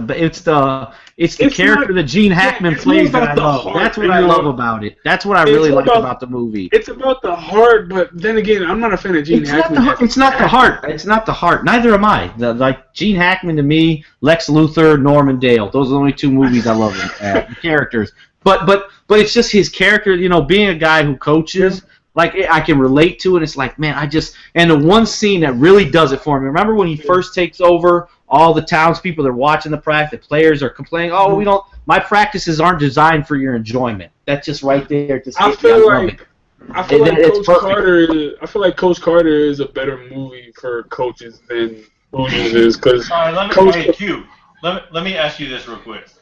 Would you please tell me you would not put, because I'm trying to think of 15 basketball movies. Hey, real quick though, Pete. I was gonna say one more thing. Write it down, bro. Write it down. No, I got it. No, I didn't know I was gonna know. No. How do you know Pete won't forget his thought? He's not gonna forget his thought. Write it down. Write it down, Pete. Hey, you have to understand. Hey, you got to understand. Byron's gonna check me at every corner. Go ahead, Pete. I'm not gonna forget this. I'm not gonna forget it. Go ahead, Pete. I was just going to ask you if he had crossover over Hoosiers. Hoosiers? Oh, damn, you got to debate that? Wow. He's thinking about it. I really do, dude. Cause I really just don't fuck with Hoosiers. Like, I really don't fuck with Hoosiers, bro. Like, I remember, like, no, I'm you know what? Let me disqualify myself. I don't fuck with Hoosiers because of Miss Johnson in 8th grade played that shit every time she was out and she had a substitute. I don't fuck with you, Miss Johnson. Fair. You know what? Hey, that shit, no, dude. Like, you played it every like 2 weeks. Because my teacher was always out. Hey, you know what, Q? You're just. I understand. I will not go at you. But here's what I was gonna say. The one thing, another Norman Dale quote from it. There's more to basketball than shooting. There's fundamentals and defense. Like, just those quotes right there just got me. Like, if you're a basketball, hasn't seen Hoosiers. Can't play defense. So. Yeah, exactly. Yeah, James Harden definitely hasn't seen Hoosiers. Hasn't seen Hoosiers. But real quick though, Pete, I can name like some shit of basketball. Like, nigga, I'll take semi-pro over Hoosiers, bro. Like, honestly, fam. Like, it's. Take the 6-man? Would you take? Yes, I'll take the 6-man. That's a classic, bro. Would you take Celtic Pride? Yes, give me Finding Forrester too. That's a dope movie. Hey, Finding Forrester is one of my. Finding Forrester is probably one of my. What was the Whoopi Goldberg? Eddie? Would you take that? Yes, like, dude. Hey, let me say something here. Hey, let me jump in. By the way, Finding Forrester is probably one of my top 20 movies of all time. That movie was classic. Dude was dope. It was Sean. It was, but it was neither. But still, it was a great movie, man. That was a fantastic movie. Sean Connery was fantastic, and dude, he was also in Coach Carter, the dude in the movie. Another movie that's really good. Basketball Diaries. Yeah. That's a good movie. Yeah, it was. Like, dude, like, anytime you suck a dick for a movie, bro, then you gotta be in the top 10, bro. Like, this nigga really got on his knees, and he's, like, really doing that shit. And you were like, Leo, what the fuck are you doing, bro? Did you really hear a scene like that? I don't remember that scene. No, bro, yeah. Go back and watch that movie. Rewatch it. This nigga really took it to the face for a movie, fam. And he better get his Oscar, fam. You earned that shit, dude. Like, nah, fam. Imagine that director saying, all right, Pete, I'm gonna need you to get on your knees. I'm like, that shit ain't. I'm cool on this movie. And they have Marky Mark in that shit too. Yeah. But it's actually a good movie because the dude ends up like kicking drugs and shit. Like, dude's like a crackhead or something. Hey, I got a question for everybody, man. I'm the only one who said it, and I was shocked at Sunset Park. No, I got Sunset Park in my top 10. Okay. I'll take it over Hoosiers. I'll tell you that. Man, Sunset Park was dope. That's that shit too. I'll take like Mike 1 and 2 over. Hey, here's Q. You know, Q's a big hip hop head, so he's gonna appreciate this from the Sunset Park soundtrack with the Michael Jackson sample, MC Light, right, Byron? And what was it? Was it Escape? Yeah, Liberian Okay. girl. Yeah, I think yeah, so. yeah. You remember that? You remember that track, Q? Dope track, by the So way. actually, I think so. Yeah, she was dope. But no, I need to explain He Got Game, because that's Go what I ahead. need to do. It was not like I see where you. I can put it there because I obviously put Sudden Death as a hockey movie, but like the basketball scenes in He Got Game are the best basketball scenes in any movie I've ever seen. A hoop movie with blue chips, including blue chips. The But reason there just why wasn't enough of it, and that's why I was so disappointed in it. He Got It's a Game is biased opinion. the reason why He Got Game is so good is because it's not just about playing basketball. It's about everything that comes with being the star basketball player. That's why it's so good. It's not just a matter of, oh, watch us put a whole bunch of balls in hoops. It's a matter of what happens when you step off that court. When you the dude in your hood and everyone knows that you are the next one up, the trials that come with being that guy, that's what everyone faces. I know dudes from multiple places that I've lived at who've been that guy in their high Yeah. school. But here's the And thing, Q, and Byron, Pete, Gonzo, they can probably they're all with me on this. The way they promoted that movie is why I'm pissed off. Byron, you see where I'm going with this, right? No. It's the way they promoted it. I did not well, like the way I'm they. gonna have to disagree I with you, I man. was disappointed. Why? I'm not old enough to remember the promotion. Yeah, you weren't even alive when they promoted it because I was a sophomore in high school. Trailers made it look like a father-son like Yeah. movie. But I'm gonna tell you why I related to it, and I didn't mention it, but I have it. It's one of my all-time favorite movies. Period. I don't necessarily put it in the basketball because at that time that movie came out, Rashard Lewis was going to Elsick. He was a senior at Elsick, Yeah. and he was going through those things. And I would see him. I would see ESPN coming around. I would see all the things, and I related to it because my little brother I actually saw that movie before I did. And he told me about it, and then I saw it, and I was like, man, I've seen this, and like I agree with you, it's real. Like the things that Rashard was going through off the court were very, very similar to the things that Jesus Shuttlesworth was going through, living in the community that he lived in, and I think I put it up there. It's I don't just say it's just a good basketball movie. It's just a good movie, period. And Spike Lee takes a lot of criticism because of the other things that he puts in his movies. Like people say, oh, it's always black and white issue, or it's always racial issue. It's always there's too much. The movies are always just too sexual. But I think that this movie was That's real life. exactly. Cause dude, that's real fucking life. It had a very appropriate blend of reality of everything. I mean, when you see things like, for example, the character that Hill Harper plays, he's little cousin. He's actually illiterate, but they're passing him through because he has a gift. Okay. Right. Then you got his uncle who really doesn't want to take care of him and his sister, but he's doing that with the intentions of getting some money, and he's even taking deals to try to get them to commit to certain schools, and he's taking gifts from the universities. And then you have like this guy in the neighborhood, the dude who was in Do the Right Thing, putting all the pictures of Malcolm and Martin everywhere. Yeah, he's the dude talking about pussy and everything. Yeah. Yo, watch out for them girls. That's real life though. That's real, because you always got that pimp, that dope dealer, that player in the hood who gravitates towards that kid and will tell him, look, man, you got a chance to get a. I mean, you think about it. They're walking around. He picked him up like, get in the car, and he's telling him. Well, you know what thing about Byron? The thing about the movie, Byron. The thing about the movie, Byron, is that He Got Game. Like I said, it's so much more than just a basketball film. If you all have ever had that dude in your school who was gonna be the next one up, everyone thought, oh, he's going D1. Mm-hmm. You know what I'm saying? I've had multiple guys who I know and guys who I go to school with right now who are like saying, oh, yo, I'm gonna be the next one. I'm gonna get my tryout. I'm gonna go first round, second round, NFL, everything, right?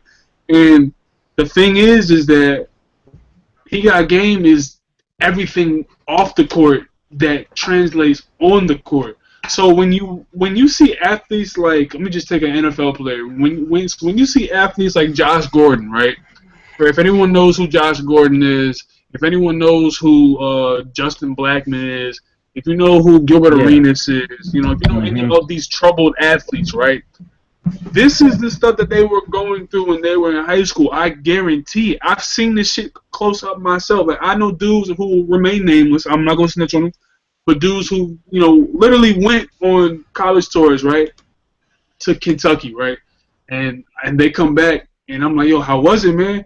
He was like, yo, dude, coach set me up with, like, you know, some girls. You know, they like took me on a tour.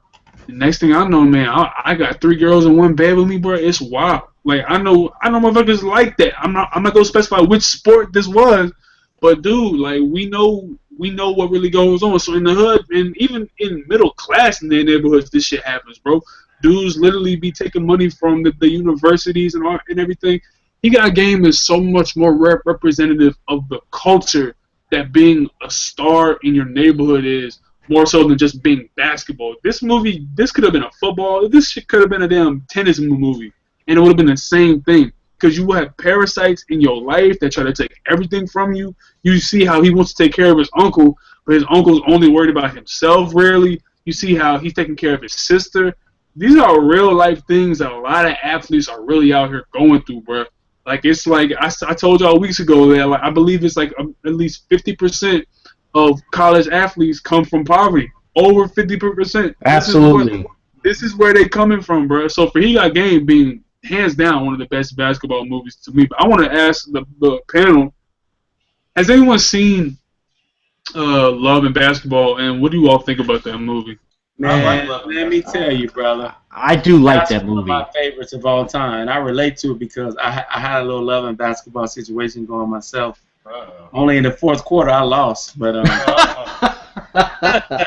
but that movie right there, I mean, I absolutely love it because you got the basketball, obviously, and then, you know, it's like you have this girl who's obsessed, and she really loves the game, and then you have this guy who he just really wants to play because his dad played, and he wants to live in the footsteps of his dad. And hey, real quick, isn't his dad in that movie Pedro Serrano?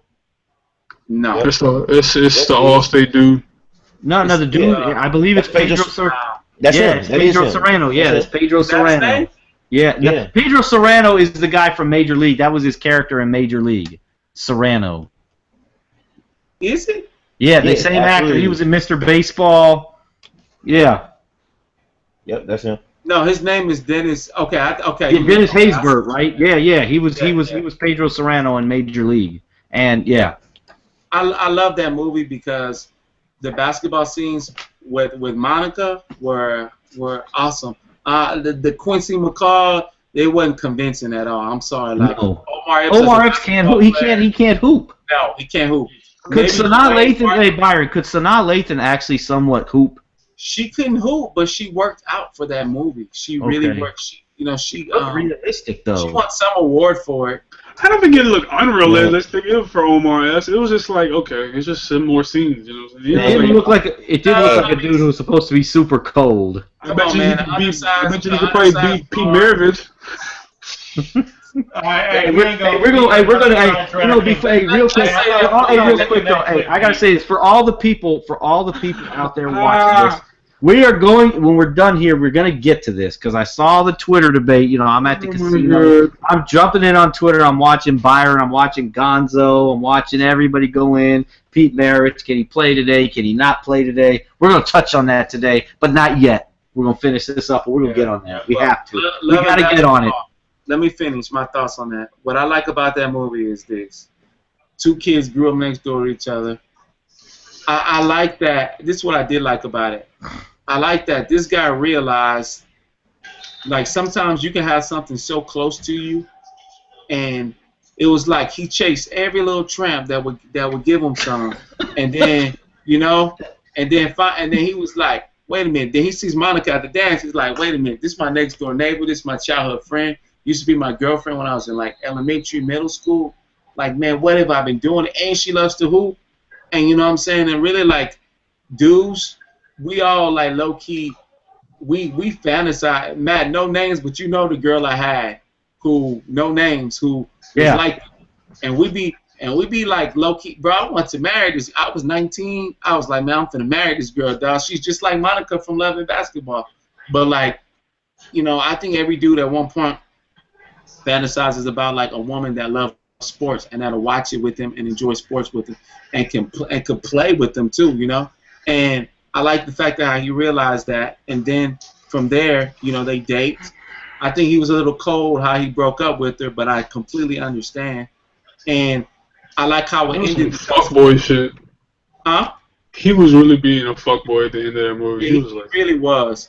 But I like how, at the end of the day, it just goes to show that, man, what's meant for you is going to be for you. And true love never really, like, true love will always bring you back together. And I like that. But real quick, though, man. Real quick, though, man. Question to the whole panel. Are y'all really going to leave? I'm talking about this is like prime. What's this, like 97, 96? This is her prime. Y'all really going to leave prime Tyra Banks? Oh yeah, I was thinking that like Tyra Banks wasn't in that movie. I mean, Sanaa Lathan is queen. I got something for y'all. Sanaa Lathan is queen, but bro, Tyra Banks back then. Yeah, I would do it. I would totally do it, and I'm gonna tell you why. Dropped out. Because I got breaking news for all y'all that concerns this podcast. Finish what you're saying though. I got someone coming on with us. He just hit me up. I'm gonna break it to everybody. I'm gonna tell you why. Because check it out, yo. Like, looks are important. Like, you wanna be attracted to that person that you with. But you know what I'm saying? This ain't to toot my own horn. I've had a really bad chick. You know what I'm saying? That Flex. But you feel me though? Like, it did not work out. Like, it didn't work out. I will tell you, you know what I'm saying? I had a 10, and it was just like, man, it was just a lot of stuff going on. And it compared, and the Sanaa Lathan, she ain't no slouch, bro. And Sanaa Lathan is fine. Sanaa Lathan is fine. Y'all saw Alien versus Predator. Tell me she wasn't bad in that. That's all I'm saying. But I would take her. I would definitely. Man, I can't leave Tyra Banks. Yeah. Hey, real quick. Yeah, let me jump in here. Love like that don't come around every day. I take true love over that. Go ahead and break that news. Yeah. Matt. Hey, coming on. We're gonna do our. This is just off topic, but I just want to let everybody know we're gonna do our previews each team. Byron, you're gonna like this. Q's probably gonna like it too, even though he might not know him since he's an older player. I got Moochie Norris. He's gonna come rock with us. Nice. He's coming on, Byron. We got Mooch. We got Moochie Norris, former Houston Rocket. You know I gotta tell my story. You know I gotta tell my story. Man, you don't do that to Moochie. Hey, man, you know Moochie's not gonna remember that. Come on, man. He's an NBA. And if he and if he does remember, he's gonna lie about it. He's gonna say no. We might have to edit that. We might have to edit that out, by the way. Yeah, we got Moochie coming on for everybody. Hey Pete, can we talk about? And I'll wait for Moochie before we go. Before we get on Pistol. We gotta talk. Hey, yeah, okay. But, no, real quick, before we roll into the Pistol Pete thing, because I want that to wrap up the show. But I want to throw out a topic idea, and I'm kind of taking this from 12 Kyle's podcast. Shout out to him, by the way. But yeah, he did the 90s Rushmore women. Do we want to do like a show? Based off of that. Hey, I'm down, but if we do it, though, we gotta bring 12 Kyle on. Hey, Q, he said he'd come rock with us on some of our previews. You think if we did that, 12 Kyle would come on? I don't know if you want to redo the same one. Yeah, I know he said he'd come on. He'll come on for the preview. I want to get him on for that Hawks one because I know he's in Atlanta. Yeah, we might have to just get Kyle on for probably NFL or NBA preview of something of that sort. But yeah. Because he said he'd come on with us. So okay, we'll talk to him. We'll see what we can do. Just throwing that out there as an idea, not to take. I think something that I think we should do. I want to throw this out because y'all seen those hashtags on Twitter where they do like the 7 favorite and all that shit, right? Okay. I think we should just do just not even just be 7, but it could be like top 5 or top 10 or whatever. Like give you a top 10 TV shows, and then we debate which ones are the best and everything. Okay. I want to do the Mount Rushmore of women too. We can do a small podcast on that one.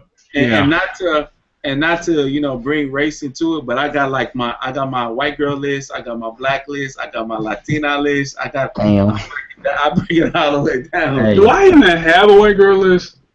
I really fuck with what's her name back in the day. Oh, no, actually, I didn't. No, I didn't. Yeah, I did. No, I didn't. Jennifer Aniston was alright. She was cool. She's not alright. You can't. She was cool. She was cool on tell me something. you see damn Tiffany Amber Thiessen. You ain't gonna give her a second look. She was cute. I like Topanga. That's my type of genre. That's my type of genre right there. But she look like she like Greek or some shit. I don't know. She's not just straight up like. You know what though? I'm gonna tell you why I like Tiffany Amber Thiessen, because her and Mandy Moore, they some beautiful white girls, but they got some black features though, man. Look at their faces and their bodies, man. They like. Hold on, I can't remember. Hold up, bro. Cause this shit got me fucked up. Hold up. She was cute and all that, but bro, I wasn't like all right. Kelly, she was cute, bro, but Lisa was the shit to me, like hands down. It was Lisa Turtle all day. Like I wasn't even looking at Kelly when Lisa was on the screen, fam. I'm sorry, bro, and especially when she was in How High. No, fam, that is the prototype for what every dude who goes to college wants to bring home to mom. Hey, you know what's crazy? You know what's crazy? Horrible now, and I'm gonna tell you, I alternated between every girl on Saved by the Bell, man. I had my Kelly Kapowski phase, I had my Lisa Turtle, I had my Jessie Spano. Then when Tori was on Jessie the show, got a little thick towards the end of the show, and I was like, all right, Jessie kind of thick now, like towards like the last couple seasons. Like you were talking about like Showgirls, and you was like, damn. Yeah, like from the first like couple of seasons, she was like, all right, she's just the girl in the next door. But then when they started going on trips and shit, where they had to like get in the pool and shit, I was like, oh, she kind of thick. But you know what I'm saying? So she was bad. Lisa was bad. Hands down. Kelly was always cute to me, but it's like I feel like they were trying to build her up as like, oh, y'all have to love her. I'm like, no, Lisa, she got my attention. That's why I felt like Screech on that shit. But Screech was Screech was fucked up in the game though. You know what I'm saying? He wasn't really playing that fight. But see, for me, Tiffany Amber Thiessen stayed fine over time. Like she still looks damn good. She got finer when she was on now. She was thick, dog. I was like, where does thickness come from? Yeah. The thing about Lisa now is that I think she has like a skin pigmentation disease or something. I think she has like a vitiligo or something. Like, no, I'm being dead ass. Like I read a report. That's not funny. I read a report. He said it's not. You see, he said it's not funny, and he pops off the screen because he's laughing. Oh man! Y'all not gonna talk about Lisa Turtle on this shit tonight. No, I'm saying that, bro. That's like he got vitiligo. No, bro, she really does, bro. Facts on Unquestionably Raw. We're gonna look that up and get back with y'all. I swear to God, bro. Please look up Lisa Turtle's skin disease. She has a skin disease, bro. It's just really not like she's ugly now. Like she really has Michael Jackson. No, bro. She has like pigmentation. She's got lupus. Lupus. That's what I'm saying. Yeah, like she really has a disease, bro. Like it's not like she's ugly now. Like, and she had to like bleach her skin to get it like back to where it needed to be. But nah, niggas crazy. No, because Byron was like, oh, she got a skin disease. I'm like, nigga, she has a skin disease. But now the thing is, bro, is that because Byron was playing games and shit. Can we roll? Let's roll in. Let's talk about Pete Maravich. I'm really trying to be something. But this boy say, man, I think she got vitiligo. Hey, so Lisa, I love you. So we got the little Twitter debate going. Was it 2 days ago? Yeah. No, it was yesterday. It was yesterday. It was yesterday. So y'all not gonna get me fucked up in a lawsuit. Nah, man, you're good. Let's roll through the panel. All right, so would actually two questions to this. Would Pistol Pete thrive in today's game? That's question number one. And I'm gonna go number first. two, if he played in today's game, would he be a Hall of Famer? I'm gonna go first because I know the two main people we want to hear is Q and Byron because they're on the opposite side of the playing field on this one, and that's what the people want. Man, like Stockton's a Hall of Famer. I don't see him being any worse than John Stockton, and he was bigger. And this is what I made one comment. I wasn't really. Are we talking 90s or are we talking right now? I'm going to go today's game. Okay. I think he would definitely be. He'd definitely be better than Ricky Rubio. Ricky Rubio couldn't shoot, and that's the one thing we know. Pistol Pete is probably one of the all-time greatest shooters in league history. That is going to translate in any era, and that's that's the only time I commented in. I wasn't saying would Pistol Pete be better than Curry or Kyrie or Chris Paul. I'm not going to go there, but Pistol Pete would be a bad man in today's NBA. I mean, I could see Pistol dropping 17 points, 5 rebounds, 6-7 assists. Pistol Pete would be an all-star caliber player in today's game. The dude, especially with the way we've gone to shooting, because that boy can shoot. He's better than Klay Thompson. Hold on. No, he's not a better shooter. He is not a better shooter than Klay. He is not a better shooter than Klay Thompson. You're nuts, Byron. With Pistol Pete, I think he averages 18 and 10 easily. I don't think he ends up being a Hall of Famer, but because of the way that he can shoot, basically gets him easy points, and then his ability to pass. And Matt, you brought up the perfect comparison I was actually going to bring up.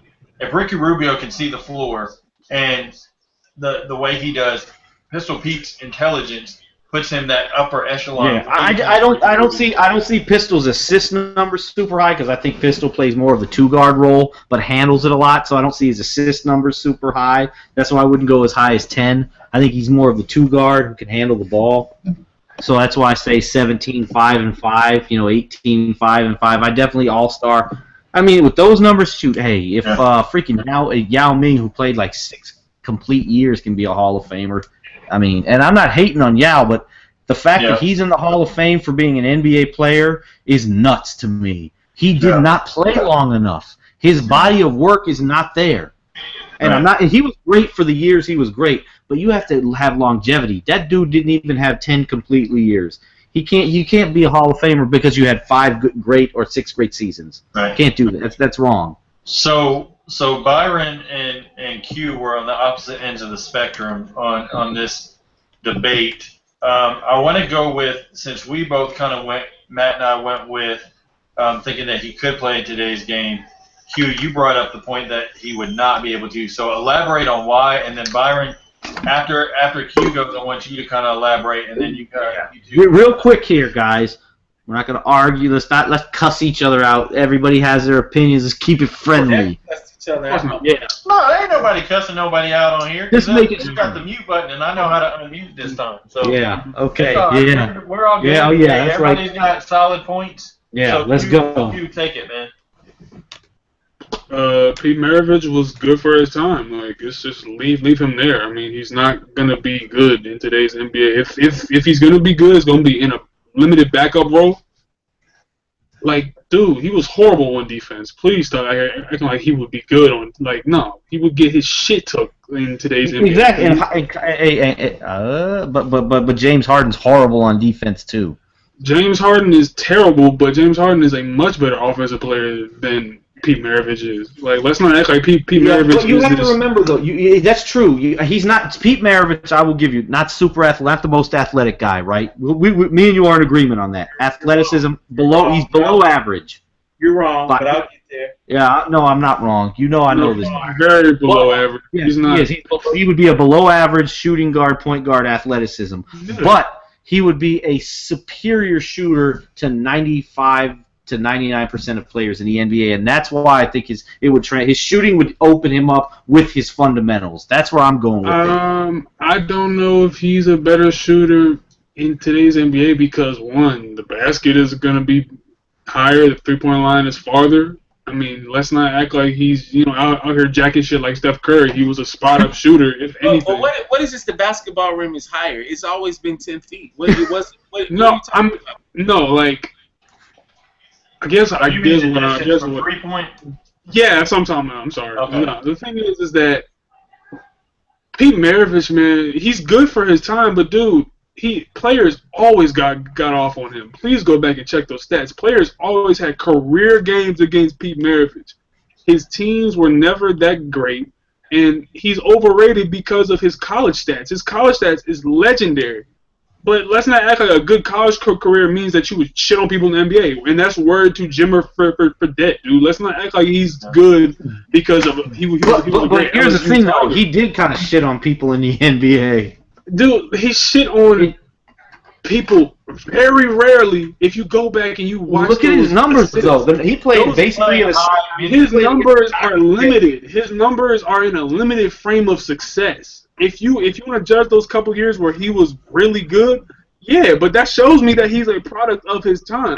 If you trying to tell me he can guard Kyrie, he can guard Westbrook, and he can guard absolutely not. Hell no. Nobody guards those guys in the NBA now, though. Are you trying to tell me I don't even know the dude probably can't even guard Reggie fucking Jackson, dude? Like let's be serious, dude. Like let's not act like he's like okay. If he was going I'm not laughing because I disagree. I actually totally agree with that. If he was going to translate in today's NBA, he would have to be strictly a spot up shooter. He would probably have to come off the bench for a really good team, probably even a terrible team. But he would make his bread and butter with assists. But let's not act like those assists would be happening in today's NBA just because he was going behind the back. A lot of those shits were failed. He has those highlights. But before we go to Byron, because I know Byron, he failed on his assists more than not. A lot of his assists are spectacular. Let me ask you this: cool. all time. Now, translating it with today's skills, I'm going to ask you this: would you take Jason Williams, White Chocolate, or Pete Maravich in today's game?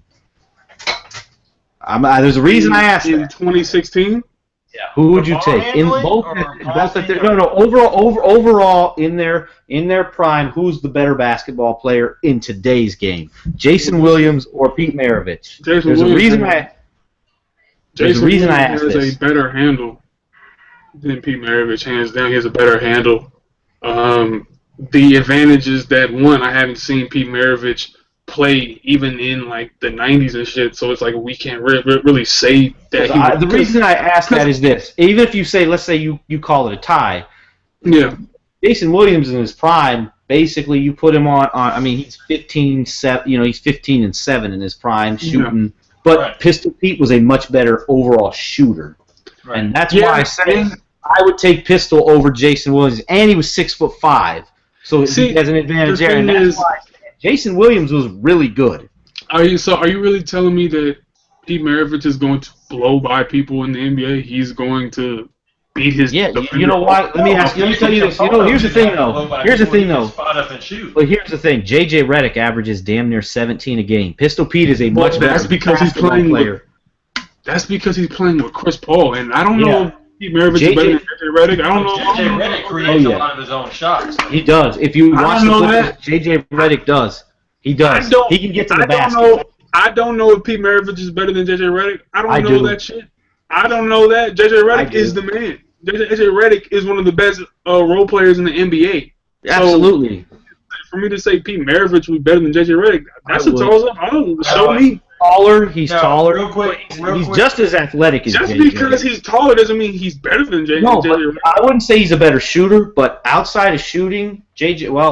Real quick, 2 points I want to throw out there because we got a little debate in the chat. So Alex Campbell says that he would help his team win more games than Kyrie helps the Cavaliers win. And then Orlando said Pistol Pete would outskill guys and be a borderline all-star in the West, but he'd be a lock in the Absolutely not. Absolutely not. And a borderline all-star in the West? Are you kidding me? Russell Westbrook will rip his fucking head off. Like that's not even a question that's happening. Chris Paul shitting on him. Are you kidding me? Oh no! I'm just throwing out debate. No. I'm not saying that, dude. I'm even going to sit here and completely disrespect the man as a player for his time. But sometimes you just gotta leave dudes in their time, bro. It's a different era. It's a different type of athleticism. Here's the one thing. That's true. This is all true. But this is the one thing, and it's my dad of all people who says this, and me and him will go back and forth on some of these old timers and stuff, whether it be basketball, baseball.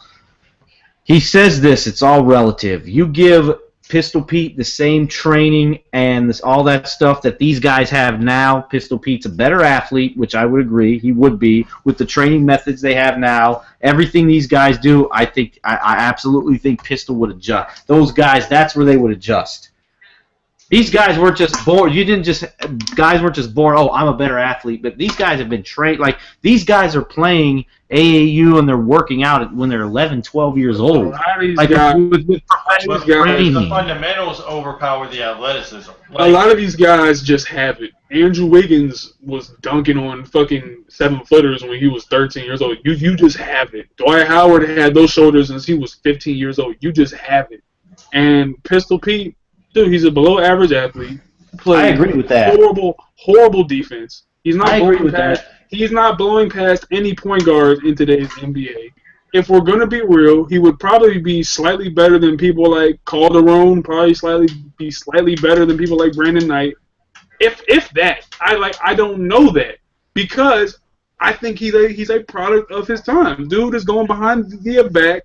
His assist clip is not that great if you go back and look at it. That's because for the majority of his career, though, he did play shooting. Okay, all right. We got to go to Byron. So Byron, we gotta let you go. So, and I don't want a lot of interruptions. Let me just say that first. Oh man, come on now. This is what I know. You know, I let Q talk. You know what I'm saying? Now, this is what I got to say about Pistol Pete. I guarantee you, Q. Now, first of all, his dad was a coach. Okay, the guy played. He was so good that when he was in middle school, he was on the varsity high school team, and he started at the point guard position. His dad developed a series of drills that I guarantee you right now could not master because I had all his instructional videos, and I could not master all of the ball handling and the dribbling videos.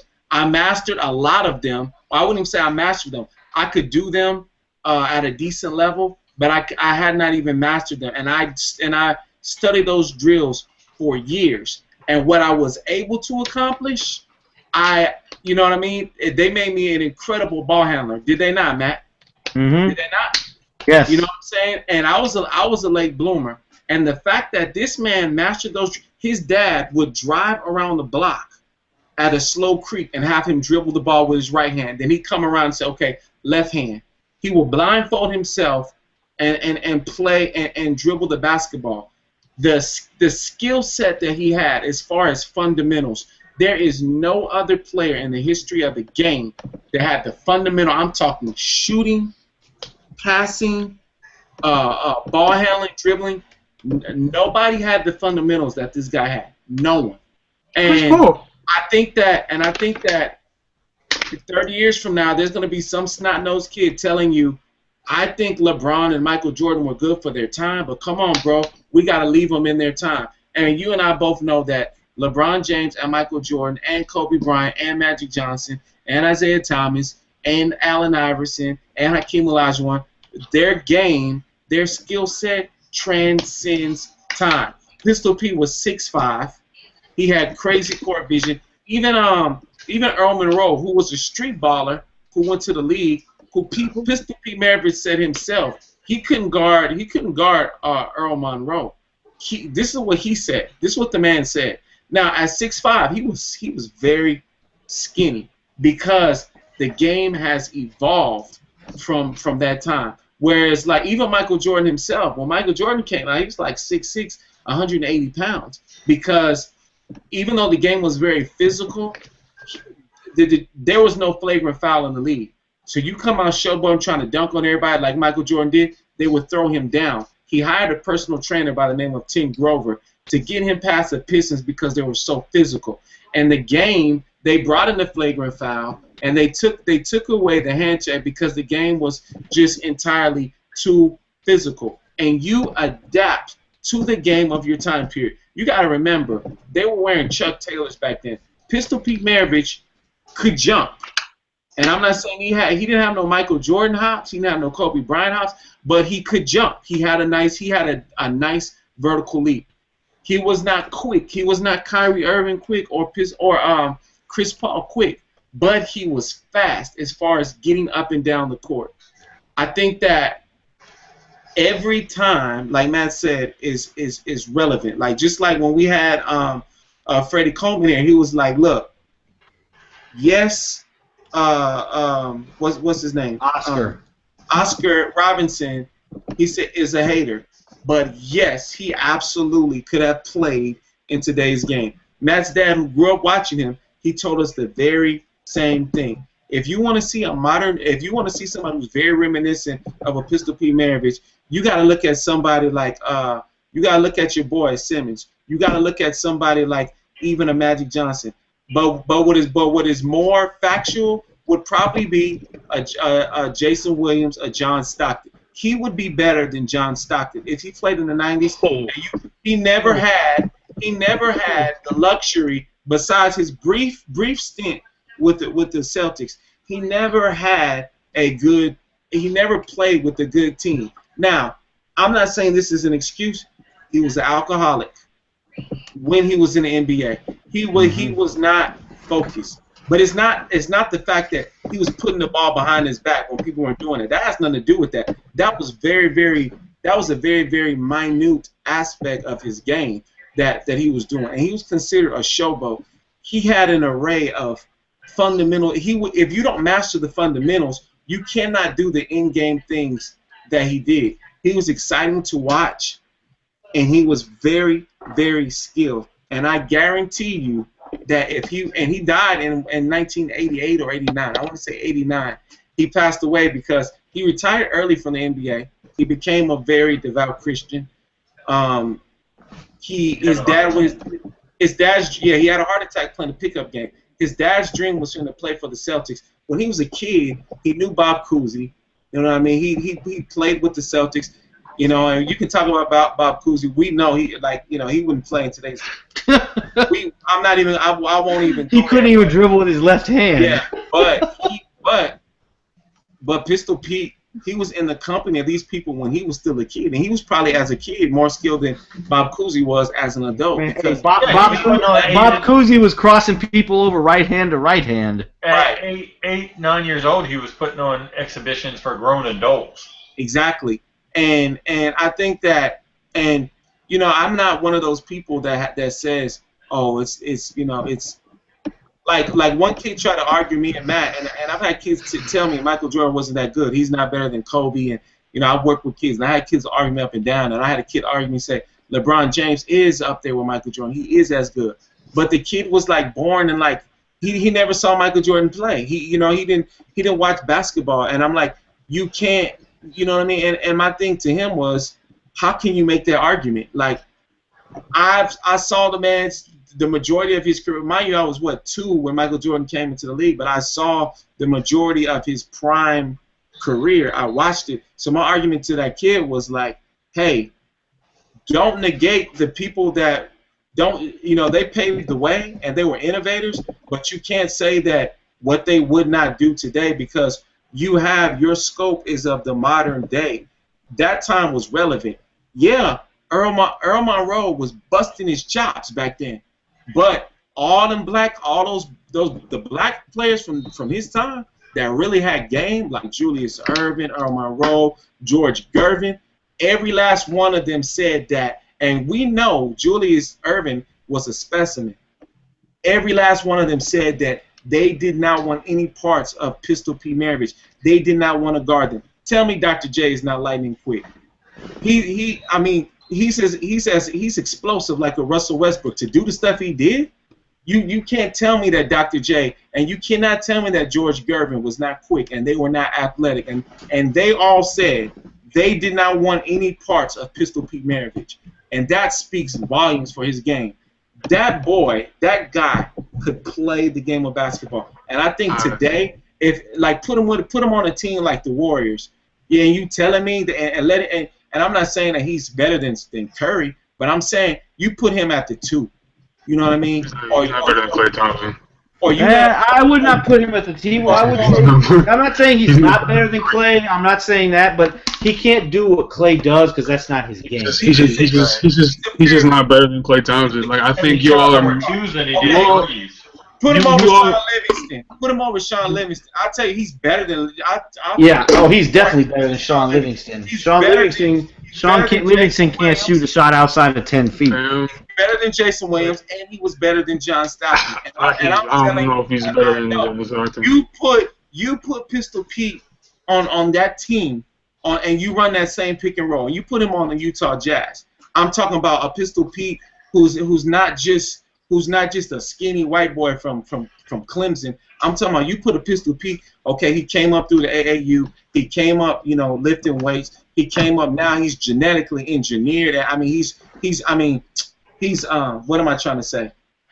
He's going into the gym and he's working out and he's doing all of the things to enhance his game like the players do today. And you put him in here. He's not a scrub. I just can't do it. I think you all are misremembering Pistol Pete. He was good. He's just not this superstar that y'all are making him out to be. He wasn't even a superstar in his time. He was really good. But dude, he was an extended version of Linsanity. Let's not act like this dude did not have this. Hold on. The dude had his moment. He had his moment. He had multiple years. No. His decline was so rapid and so fast because he was in his moment. Players have their moments, dude. Vince Carter had his moment. But let's not act like Vince is, the shit and he would have did this and that and everything. He had his moment. Tracy was that man. He had his moment. Let's not act like these dudes are transcending the game. Pete Maravich was good for his time. He is not the superstar you are making him out to be. I do not think he translates. I think he's perfect right there in the 1970s, dude. Right where he honestly, I don't even think Vince Carter was good for. I think Vince Carter was an average. We overhyped him because he could dunk and he was super athletic. He had the potential to be something great, but I don't think he's a Hall of Famer.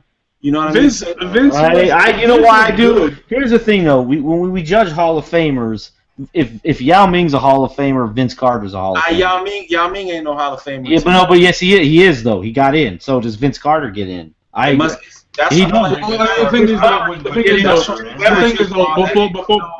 we get off on Vince, before we get on Vince, one shot against the Sixers, we like this could be a completely different story, for Vince Carter. But the thing I'm trying to say about Pete, man, Pete Maravich, man, his skills, I will give you that. For his time, they're unmatched. The only people who I can think who probably have better. For today, they're unmatched. Hold on. Let me make this point. He had looks like a very choreographed, syncopated style of the way he dribbles. But technically, everybody's carrying that ball today. That's that Kyrie. That's LeBron. That's Durant. That's Allen Iverson. That's Allen Iverson. They're carrying the ball. Pistol Pete played the game the way it was supposed to be. Very fundamental. I can't say Kyrie's carrying the ball. I'll tell you this is that there's only two guys. I can't say that, but the one thing that I will say is that guys who I think have that level of skill for their ball handling and just overall, I'll give you Chris Paul for passing, court vision, floor general, and handles. Yes, he can match up with Pete Maravich. He's not better than Isaiah Thomas, man. I'm sorry. He's not better. He's not even better than Isaiah Thomas. He's not. Whoa. And he's not even a better dribbler than Isaiah Thomas. Whoa. And I hate Isaiah Thomas. So that says a lot. So Pete Maravich isn't better than Isaiah? I didn't say that. I just said you bring up Chris Paul. Oh, he's Chris this Paul. and that. Chris You don't Paul even is probably better the than- most over. Chris Paul is probably the most overall, like on every facet of the game. He's probably the most complete player besides LeBron. He's probably more complete than LeBron James. LeBron have his Chris Paul. In defense of Chris Paul, if Chris Paul had won a championship right now, we'd probably be talking about him as a top 10 NBA player of all time. He has the most complete Is he game. better than Isaiah Thomas? Is Chris Paul better than Isaiah Thomas? Byron, I'm going to say this, Byron. I would rank Isaiah higher, but if Chris Paul had a championship, Chris Paul would be ranked higher than Isaiah. I still wouldn't rank him higher. I would. Well, first You don't have and foremost, CP's been consistent longer than Isaiah was, and that was due to injury. I'll give you that. But he's been consistent longer than Isaiah was, so he's kept his uptick, and he's like 32 now, so he's gonna reach his decline very soon. But dude, Chris Paul is probably the most complete player in the NBA that we've seen since Jordan, and I don't mean that as like best. No, think about what I'm saying. Complete player. Defense takes pride in that. Offense, every facet of offense, ball handling, court vision, floor general. Shooting, he's complete as hell. IQ is there. IQ is there. Everything is there. I'm not saying he's better or best, player. I love Chris Paul. I do. I met him his rookie year. I told him, I said, you are going to be rookie of the year. I told him that. He won it. I love his game. I love what he's brought to the game of basketball, but I'm just saying he's nowhere near as tough as Isaiah Thomas was. That's what I'm saying. So you bring up Chris Paul. I wouldn't put Isaiah ahead of him. If you look, Chris Paul better shooter, ball handling. I'd say I'll give it a tie. I'll say tie. Passing, I would give it to Chris Paul. My guy, Chris Paul. My guy B is from Detroit, right? So my guy Beasley is from Detroit. Oh yeah. Right?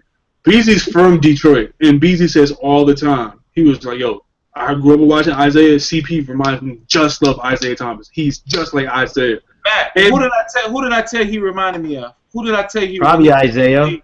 I said that same thing, but he's not better than Isaiah Thomas. Well, the thing is, though, is that has he ever had a team as good as the Bad Boys have? I'm gonna just be real. No, I don't think he has. Really, his best team was his year 2007 New Orleans.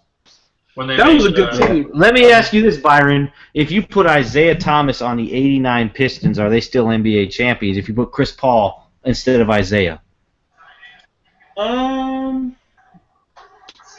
Isn't CP a little better shooter than Isaiah was? He's a much better shooter than Isaiah. He's a much better shooter. He's either ball handling equal, passing I'd give it to Chris Paul, defense Isaiah, bro. It definitely defense. But CP's no slouch on D though. No. Chris Paul's an all NBA, a first team NBA defender, and you can't be physical. Man, let me tell you something. I like Chris Paul. I even saw him at Santa Monica Beach one day. I was just like, wow, you know what I mean? He walked in, everybody was like, man, no, I like him. But my point is this: no. Pistol Pete Maravich, he could not guard any of them. He could not. But nobody can guard those guys, though. They would not guard him either. And I don't say this, and this ain't no disrespect to you, Q, but I think, like, if Pistol Pete were, let's say, 33, 32, and you were in the gym with him, and y'all playing pickup games, he would dog you. I mean, and he would destroy you. And I mean, anybody can get off in the damn gym. Some of what you can do. Some of what you can do when the fucking ref is around. I'm saying anybody can get off on a good day in the damn gym. Some of what you can do when the ref is around, you playing against real comp. You're not gonna be that good, dude. He's great for his time. The same way we look at Vince, the same way we look at Tracy and all those guys who were great for their time and what they did. Their athleticism probably still translates today. But they will probably still have the same amount of, output. You know what I'm saying? It wouldn't be heightened. So when I put Pete Maravich in 2016, just drop him right now in 2016, and when he was priming, he's not really gonna do much to me, man. Like he's really not gonna do. He'll probably have a bunch of highlights like Jeremy Lin did, where everyone was, oh shit, he's that man. And then he fell off. The dude fell off. Jeremy. I'm not saying that type of player. Stop. I can't let you do that. Just like how y'all don't want me getting on Klay Thompson's daddy, you cannot compare Jeremy Lin and Pistol Pete. You can't do it. 5 plus, yeah. I'm not comparing them as players. I'm not comparing them as players. I'm not comparing skill sets or anything. I'm talking about how Jeremy Lin had his moment, and everyone was like, "Yo, he was really fucking good for that time." I see what you're saying. That's what Pete Maravich was for his time. It's like he was a flash, and now he's gone because he was good for a couple years. But he also got hurt. He did get hurt, but so did Derrick Rose. So I'm saying, like, he was good for his time, and maybe if he stayed healthy, maybe he could have been good. But dude, he's not better than no damn John Stockton. Please stop that, dude. John Stockton, come on now. John Stockton is probably the second best point guard all time behind Magic. Maybe you can put him behind there. So it's I'll like take Isaiah over Stockton. A lot of people will say that, and I'll say that answer too. But Pete Maravich, all respect to the OGs who laid the path. But dude, not everyone is built to play in today's game, dude. Not everyone would have just came in and balled on the youngins as they think they would have. I'm not gonna say. Hey, here's the thing, though. You know what's beautiful about this? Pistol was born in the wrong era. You know what I'm saying? I always, since I was a little kid, I said that. And you know what, Matt? It was your former best friend's dad, Heinrich. He was like, man, when they showed us that movie in 6th grade, he was like, oh, Pistol Pete. He was like, man, Pistol Pete was the truth. He was one of the first ones like to school me on how good he really was. And then I went back and I did the the research, man. Come on, bro. Pistol Pete. You know what? One thing better than John Stockton. I just cannot do that. But the one thing that a lot of my coaches used to tell me, and just people who aren't even my coaches, and these are OGs. These are real dudes who seen the game. I'm talking like dudes who like watch Jim Brown and shit like that, right? And plus, Jim Brown would translate today's in the NFL. He's big as shit. But he says this. He says, and this is Coach Thompson back in my fucking junior year. It's him and Coach Kenny. And they were like, look, man, a lot of those guys, they probably could come in today, but a lot of them couldn't. And just because somebody's the originator doesn't mean that they're the best to do it. And I think let's keep that in mind. I've always said that. It's like when old heads are like, man, Curtis Blow was my favorite rapper. And you're like, yeah, he was good for his time. Man, Curtis Blow better than all the rappers. And I was like, he was the originator, dude. Leave him in his time.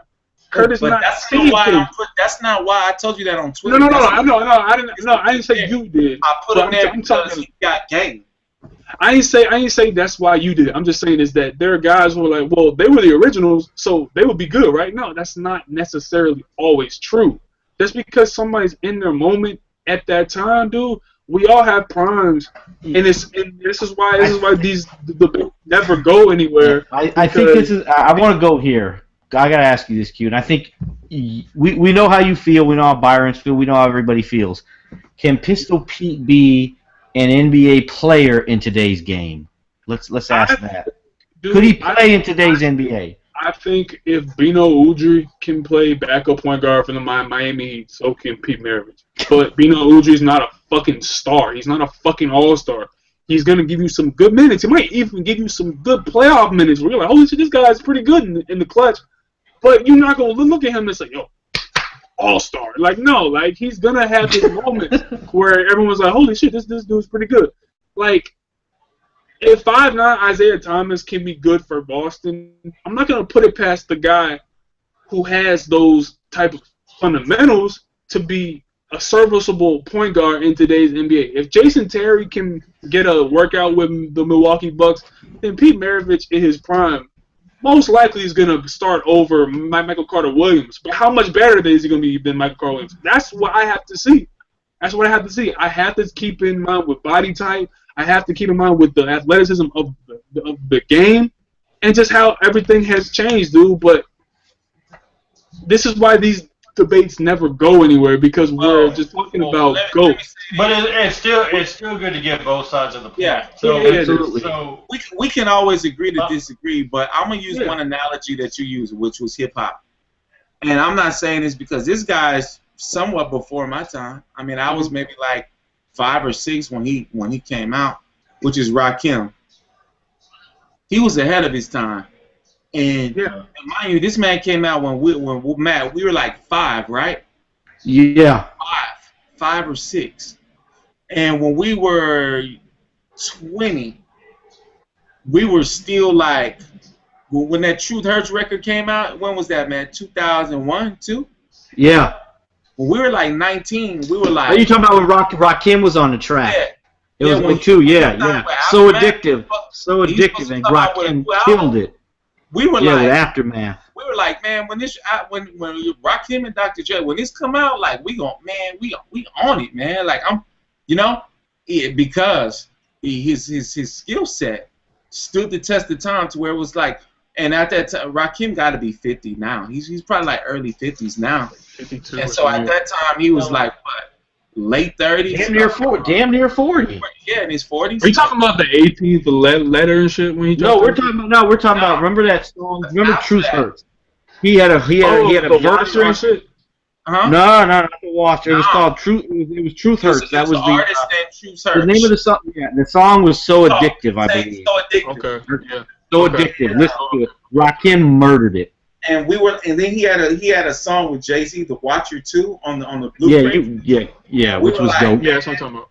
We were just really anticipating that album because, and there was a lot of other rap. Jay-Z was the hottest thing out at that time, and we were talking about Rakim. I'm like, man, we're gonna get this Rakim out when it comes. Mm-hmm. At that point, he had been out for almost 20 years or over 20. Wait, 2000 what? That was 02 when the Blueprint 2 came out. That was 02. Yeah, so he had been out for a good 15 years, something like that, and we were still anticipating. Yeah, we were like, whoa. We weren't worried about Jay-Z. We were like, whoa, when's Rakim's album dropping? Right. Exactly, but a lot of that, though. What I will say, though, a lot of that. Let's be honest, Byron. Rakim was signed to Aftermath, and that had a lot to do with it. Like Rakim with his lyrics and the Dr. Dre production, we were like, whoa. But my point is, though, he was still holding his own with Jay-Z. Oh, absolutely. He was still like, making stuff. He had the best verse on that song. Right. We were still like, wow, this guy is really still that good, and that's my point. I think like because maybe that era is so because I'm not that far removed from it. I got a big sister who was born in the 70s. You know what I mean? Yeah. And it's like that decade is really only began 12 years. Well, I don't want to say it. But 12 years before I was born, you know what I mean? So it's like I'm not that far removed. When I was a young child, Dr. J man, Dr. J and Doug Collins were still in the NBA. Dude, the thing is though, with Dr. J in the '80s though, Byron, is that he still showed flashes of what he could do if he was younger. So it's like I have that point of reference. Like to me.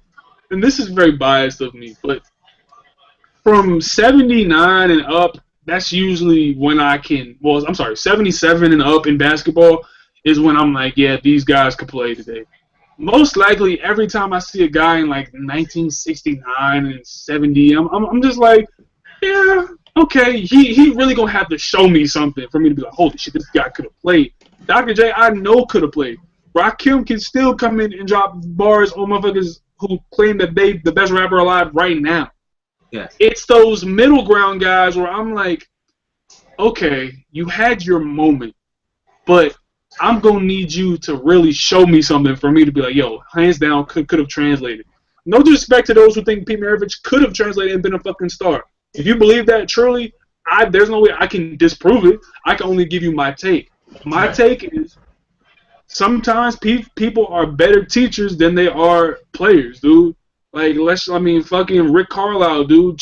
He tried to play in the NBA. He was fucking terrible. And he comes out, he's the best coach, probably one of the best coaches in NBA history, in my opinion, of this last decade, almost.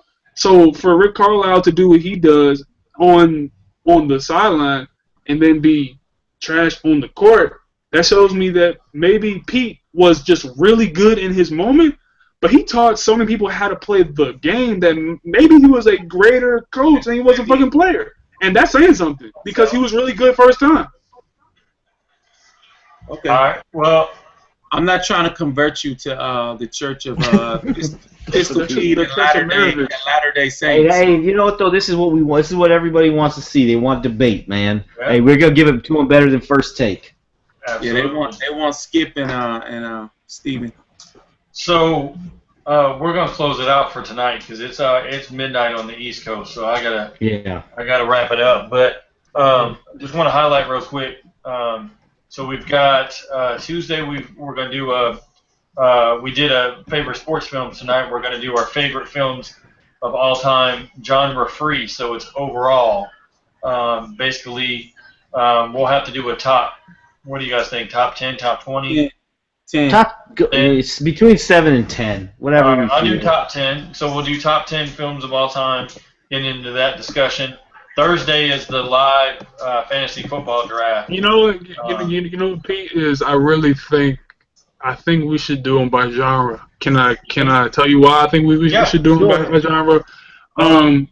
We should do them by genre because, first off, imagine like everyone has their favorite list, right? And it's kind of fun to see what's everyone's favorite like mob film, like what's everyone's favorite crime film. You know what I'm saying? There's so many of those things. Going off the hashtag, like you said earlier, kind of going off the hashtag thing of like. Yeah, kind of going off the hashtag because then we could just do like I think we should be able to bunch them up into like crime, drama, and all that shit. That's like all one category. Then we go action or something, and then we go comedy. Right? You know what I'm saying? All right, fair enough.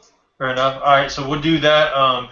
We'll do that one Tuesday. Thursday will be the live mock draft, or not mock draft, live fantasy football draft for everybody out there. So we'll also talk about the upcoming NFL season as we're rolling through that as each person kind of goes. Has anybody got any closing Quick thoughts? question, Pete. But everybody knows we're going to do our team previews. Once that is over, are we going to do like an NBA preview, like predictions, playoff teams, Yes. Stuff like that, award predictions? We're gonna, just to spoil it for everybody out there who hasn't kind of been watching our Twitter feeds, but we've been trying to get as many blog writers, beat writers, former NBA players, team insiders as we can get for our basically team by team preview. So we're going to do one team per podcast. We haven't quite narrowed down how we're going to throw it out there yet, but we're going to roll through that most of September, probably some in October, of course. Right immediately following that next week, we're going to do our prediction shows of like the MVP, Rookie of the Year, playoff predictions, all of that. Kind of going through that. So. Simmons. Rookie of the Year. I got my pick already. Oh yeah, but it's all good though. But we'll do that and got some other shows kind of in the works too, behind the scenes. So we'll get those rolling. Has anybody got 15-second last thoughts, each of you, and then we'll get out of here. I'm good today. All right, Byron, anything? Thanks everybody for tuning in as usual. We love you. Pistol Pete will dominate today's game, and when I see you next summer, if my body's completely healed, I'm going to try to dunk on him. Oh man! All right, you gotta go. Anything? You? Any last thoughts? Oh no, I don't think Byron was talking to me. He's talking to the guy beside me. But the thing that a lot of people don't understand is just because you were good in your prime don't mean that you're gonna be good in today's game, man. Sometimes you just gotta be washed up, bro. It's all good. Gotta be washed up. Hey, I will say this though for everybody out there, if we can make it happen, which I think it's pretty easy to do, all of us getting together doing a live podcast. From somewhere, not sure exactly narrowing it down where it's going to be, but we have a good idea of where it's going to be. But we will be playing pickup basketball, and I do want to get it on film, so that way there's no damn excuses. So, if Q dunks on Byron, like we have that on film.